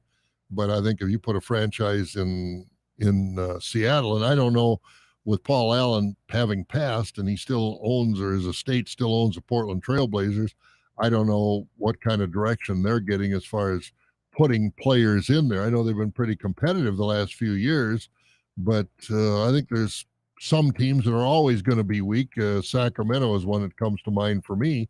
And I thought New Orleans was always going to be weak, but they're coming on now. And if they get Zion Williamson back next year, I think they're going to be a factor. So, it's always going to be in flux for most teams. There are some that are consistently always going to be there, but there's, and I guess, when I think about the NBA, Sacramento, you got to throw the New York Knicks in there because they're really a mess. Mhm. But I still think they could put two more teams easily in there and not stretch the resources and build their base. Yeah, this was an article from 2021. NBA could expand to 32 teams. Seattle almost a given. This was, and then the other one likely was listed as Vegas. So now I'm seeing this from a couple weeks ago. NBA owners reportedly favor expansion over moving the Trailblazers to Seattle. So there was some of that talk, but yeah, they reportedly favor expansion rather than moving. So yeah, and when you lose a franchise, that really is a black mark against your city or your area. I remember when the Braves left Milwaukee. Well, Milwaukee can't support a team, and Milwaukee doesn't deserve a team. And at the end, people weren't going to the Braves games, let's face it. But in numbers big enough to support.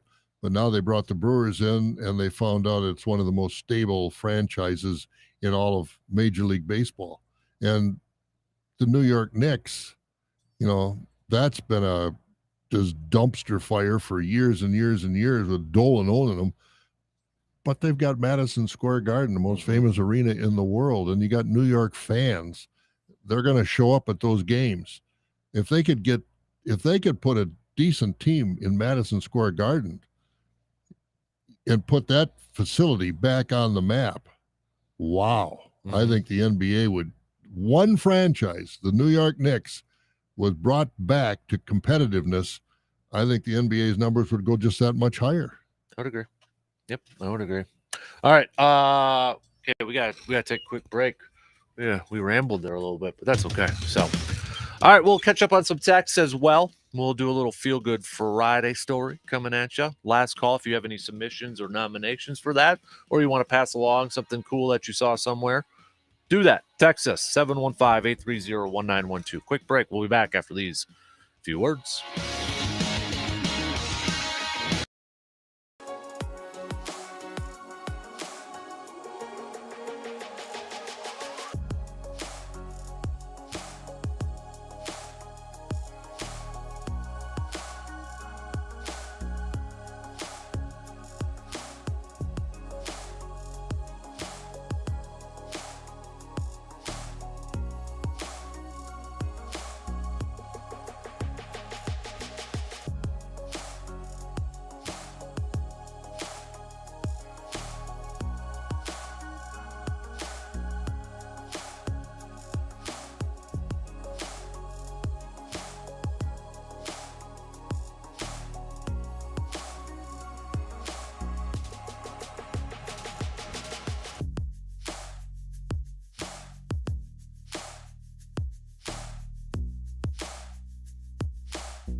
Let's catch up on some texts here on the Shoe Doctors bullpen line, going back just a little bit here. PGA also raises millions for charity.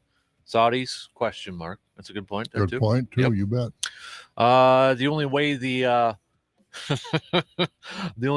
Live League will be valid is if they get John Daly full time. I threw out John Daly's name yesterday, but I think was Brandon that said that he was asked, but he turned it down or something like that. I don't know. I don't think John Daly go if he couldn't take that big bus or whatever the Hooter thing. Yeah. His traveling merchandise shop. You know, he probably makes more money selling pants and shirts and all his crazy clothes than he does from checks from winning a golf tournament. Is he one of those, like, when you just like look at the guy and you watch his play at any sport, it's like that guy won a major, like one of the most unlikely, you know, no offense to him, but it's like that guy won a major. Oh, and he's a great golfer. If he'd have had the mindset of a guy like a Nicklaus or a Tiger Woods or a lot of these other guys, there's no telling how much he could have won. Yep. Because he won 2 majors the way it was. Yep. But I mean, you look at, I remember that. I still remember him playing in that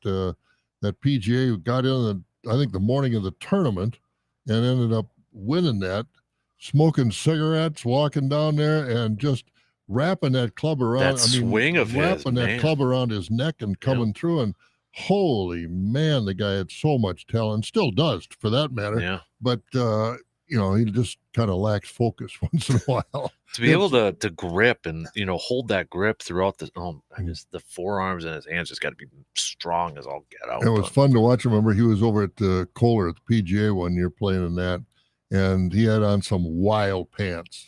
And then there was a woman in the crowd had on a wild pants, same kind. It was his girlfriend. And so it was fun, and people were talking to her, and I said a couple words to her.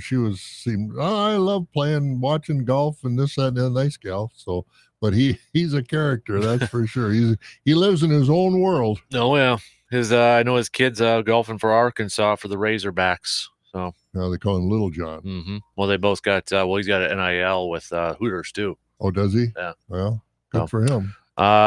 Is the NBA draft more so than any other sport a draft on potential rather than finished product? I would agree with that. I'd maybe throw baseball in there too, just because you don't know sometimes those players how they're going to develop. But I mean, when you got like a guy, and I'm not trying to pick on him, but I'm just saying like Chet Holmgren, you look at him, he might be the number 1 pick.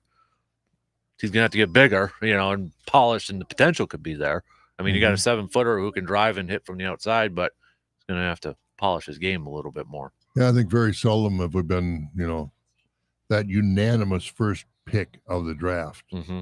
And that hasn't always been worked out either. Yep. And then we get. I feel like people are sick of LeBron because of the media talking about him all the time. Yeah, he gets a lot of attention. Kind of just gets overplayed and all. Yeah. He does things that not 1, not 2, not 3, not 4. When that press conference going to Miami decision. Yeah, I mean he lives for that. That's what he thrives on, and that's the way those guys, high-profile guys, want it and like it. Surveyor, shout out, by the way. You got crystal clear on the AM down in Sparta this morning. So it's going what's good in Sparta. Evil Surveyor got you working all the way down there. He asked who's more disliked, LeBron or Brady. I don't dislike either one of them. I would say like in terms of like general population. And the thing is, it's why do they dislike? Because they win a lot too. Yeah. I mean, I don't dislike either one of them. Brady's the one where like I just want to dislike the guy, but ever since he went to Tampa Bay and his personality has come out, it's like I gotta dislike you, but you're kind of nice, and you're kind of you seem like an okay dude now. Yeah, and I saw him on TV. Doing an underwear commercial or something, standing there. I mean, I don't dislike either one of them. Yeah. I mean, I've gotten enough of them in the media. Mm-hmm. In other words, I don't need any more LeBron. Just stop winning so much. Well, I don't spread the wealth. I don't need any more Brady outside of watching him play football. I don't need, headlines, ESPN, LeBron. Who's LeBron going to look for to bring into the Lakers this year? I don't care. I don't need that stuff anymore. I've had enough of them. I don't dislike them, but I've had enough. Mm-hmm. I want to watch them perform, but any of the other stuff I don't care about. Just stop winning. Okay, just stop. You gotta admire him for that. I don't. I I've know, never but dislike anybody for it's winning. not my team, I mean, so they won a lot, but that's why I never liked Jordan, because he beat my team. Now I like the guy, so I'll like him more when they're done. I'll appreciate it more when they're done and they stop beating Green Bay and whatever LeBron plays. And the only thing I don't like about I will say, and it's not that I don't like LeBron. I don't like these stars nowadays taking, in the NBA especially, taking these, what do they call it? What's the term when they take games off? Load management. Load management. I hate that. I don't like them because of that. I mean, I don't know how the you're only NBA coming to Milwaukee once. Right. And kids are going to those games. Parents are shelling out good money to see LeBron play. I don't want to see LeBron in street clothes on the bench. If you're not hurt, you play. At least, that's one thing about Jordan. He knew why people came to fill these arenas when the Bulls were in town that weren't full when the Bulls weren't in town. Yep. I mean, and that I've lost a lot of respect for LeBron on this load management, Kawhi Leonard and so many of them. That's what's going to make me nervous, because this kid over here, he's a LeBron fan and a Giannis fan, and I would love to take him to a game, but if I drive all the way down there and he's going to be 5 and he's going to find out that one of those guys isn't going to play, kid's going to be disappointed.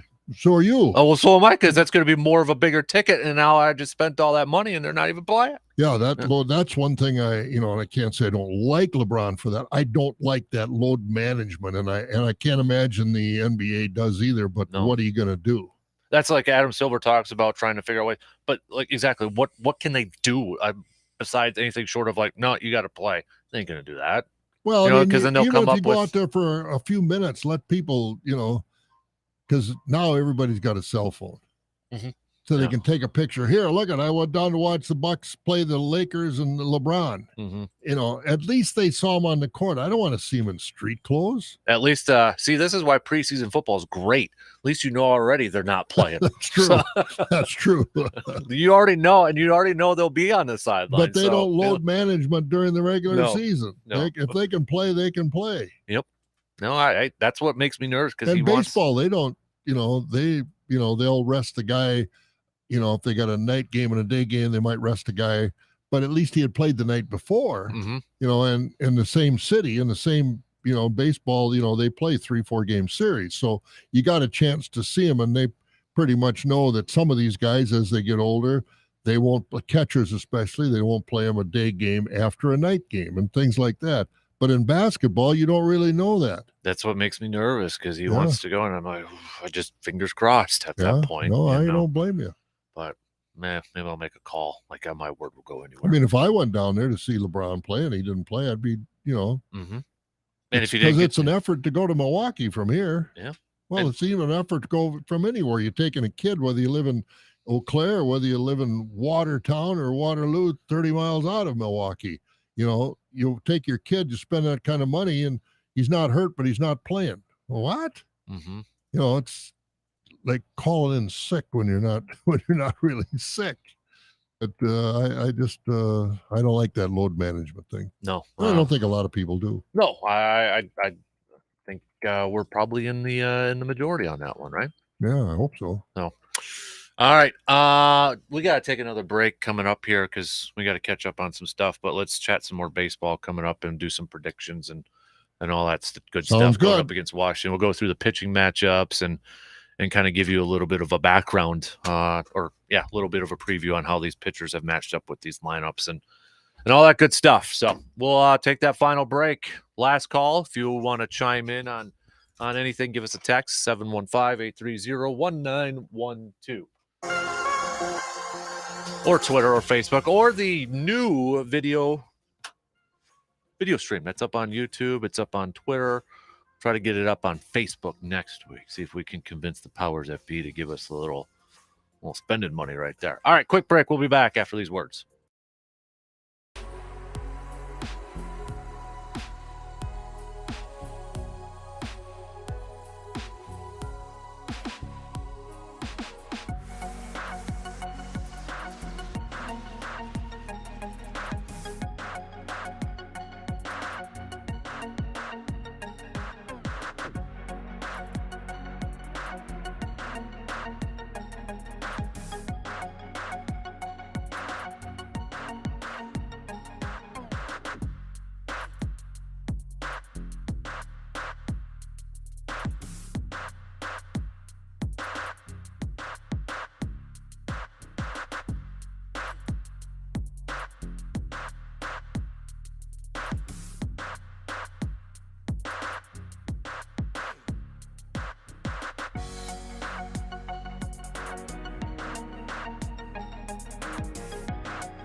Reminder, we got the Bud Open tomorrow at Ojibwa Golf Course. If you're looking to hit up the course, just a two-person scramble over there. It's a lot of fun. I'll be over there trying to play a little bit better than what I did a couple weeks ago.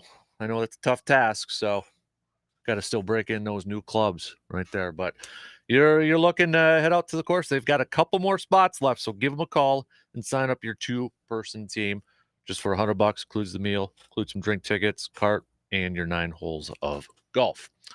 What else was there? Oh, let's do a Feel Good Friday. Feel Good Friday, Chippewa Valley Habitat for Humanity, Feel Good Friday. I think this is a cool thing. You mentioned earlier a lot of stuff that's going on this weekend, but a little locally here, the Chippewa Off-Road Bike Association is it's a nonprofit, and they're hosting Take a Kid Mountain Biking Day tomorrow, 10 a.m. at Lowe's Creek County Park. There'll be an obstacle course, trail riding, snacks, all for free. This is all for free. It's an event that will run up until 2 p.m. All you need is a bike and a helmet to participate. But it's just a cool little thing to get the kids involved in a little mountain biking, getting outside, getting a little adventure out there, all for free too. And speaking of free, we got Jordan was on last Friday talking about his football camp as well. That's a free football camp that's going on in our area. Former Badger, Mr. Calhoun is going to be there. Remember running back Mr. Brian Calhoun? Oh, yeah. From a few years ago.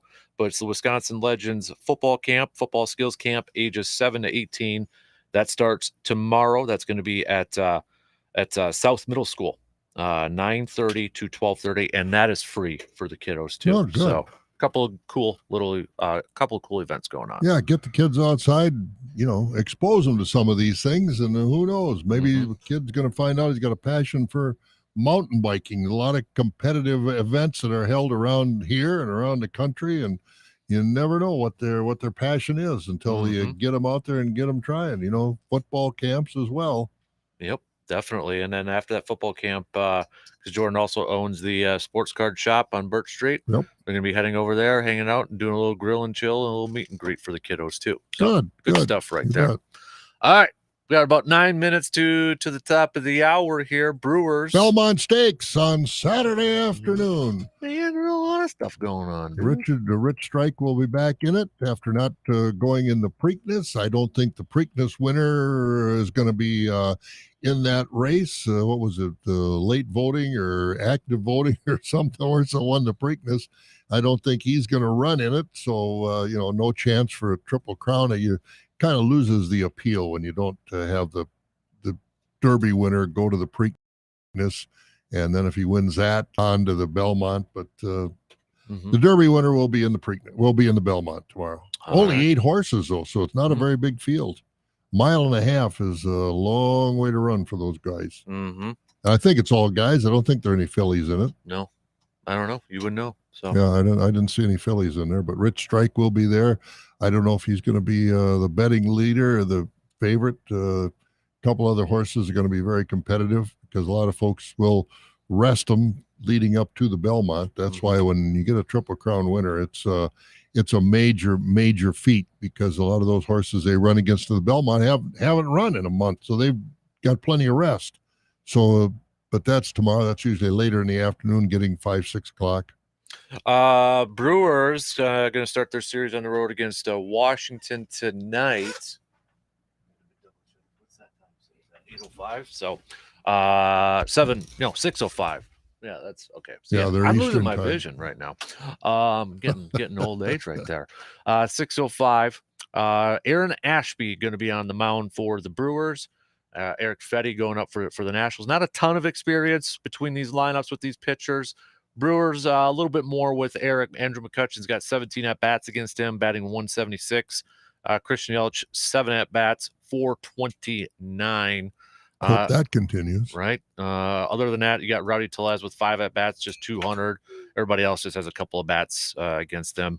Ashby, you look at the lineup, 1 or 2 at-bats. He's fun to watch. I mean, he can really throw some pitches at you. How did he do that? I mean, if he's got his control with the pitches, the way he can move the ball, he's going to be fun to watch. Once in a while, he'll flatten out that curveball, and unfortunately, a fan has that ball in about 5 seconds. But if he can keep the thing under control and master his pitches, he's really a fun pitcher to watch. If his stuff is on, he's really, really good. Oh, yeah, definitely. And then Saturday, an interesting matchup here. We got Eric Lauer going up against Patrick Corbin. Now, Patrick Corbin this year, just 2-8 with a 6.71 ERA. Eric Lauer still at 5-1 with a 2.38 ERA. Plenty of experience between these two lineups against these pitchers. And when we look at the Brewers going up against Patrick Corbin, Lorenzo Cain has hit well against him. 12 at-bats, 333. Hunter Renfroe's 333 and 18 at-bats, 2 home runs, 7 RBIs. Christian Yelich, 19 at-bats, 316. Luis Urias, 7 at-bats, 429.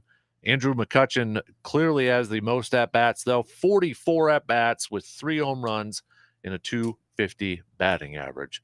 On the flip side, not as much experience, but you got a couple players with double-digit at-bats going up against Eric Lauer. Josh Bell's 286 with 14 at-bats. Juan Soto, 333 in 12 at-bats. Then you got just kind of a handful of ones over there like Nelson Cruz, 5 at-bats, 600 against him too. But Patrick Corbin, remember a few years ago, he was one of the studs out there too. And well, you're looking at this year and not the greatest numbers, but both lefties. 2 left-handed pitchers in this matchup. So, and it's always fun to watch left-handers because for whatever reason they've got some of the goofiest motions and things like that are really, really fun to watch. Like I said, Alan Ashby, if he's got it, he's really, really tough. And then the summer of George continues. Jason Alexander slated to get another start on Sunday, TBD for Washington. According to Brewers.com right now, but a third start for Jason Alexander, and he's still looking for his first win.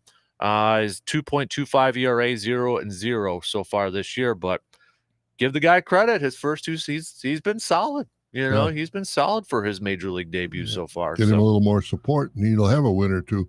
What's the status of Freddie Peralta? How far away is he? Have they updated his situation at all? Because the game that I was at in Milwaukee is the game that he hurt himself and had to come out.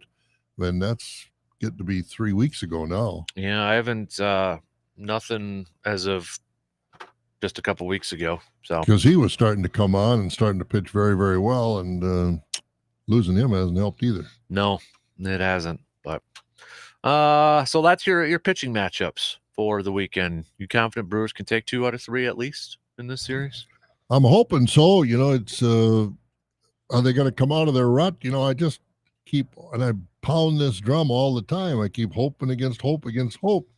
Then all of a sudden Yelich is going to find it and lead this team back, because I think if he got hot, I think the rest of the guys would get really excited. I really do. I just think that he is the X factor here, and if he doesn't come out of this malaise that he is in, I think it's going to hang heavy over the Brewers the rest of the season. But I think if he can come out of it, I think that would just inspire the rest of these guys to really, really pick it up. And so I just think more than anybody, more than Peralta coming back, more than Woodruff coming back, because Yelich is an everyday player. And if he can, turn it around, that switch, hit the on switch, I think that would go a long, long way to the rest of the season for the Brewers. I agree. And it doesn't take a rocket science to figure that out, but I think he is the X factor. If he doesn't come around, because I don't think the rest of these guys are season long.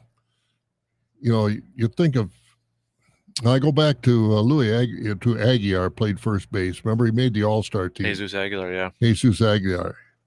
First half of the season, he was Hall of Fame material. Second half of the season, he wouldn't have made it at AAA. So I think Yelich is one of the players that can play the whole season at that level. And I think if he can get to that level, he can bring a lot of guys along with him. We got less than a minute at the top, but I wanted to give a shout out because I know the Miracle League just started up.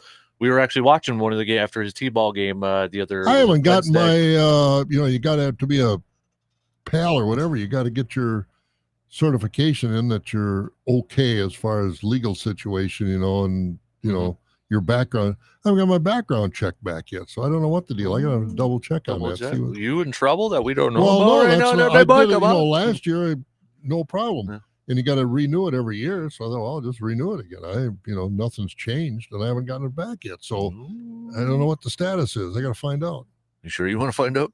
Maybe I got nothing to hide, man. Oh man. But it was really cool. If you haven't watched one of those games, go do yourself a favor and go check it out at the Miracle League at Jeffers Park too. They do a fantastic job, as you know. Absolutely. All right, DP and the Danets, they're up next. Have a good weekend, everybody. We'll be back at it Monday morning, just past 6 o'clock. Chat with you then. You're listening to the Dan Patrick Show on WAYY Eau Claire, W2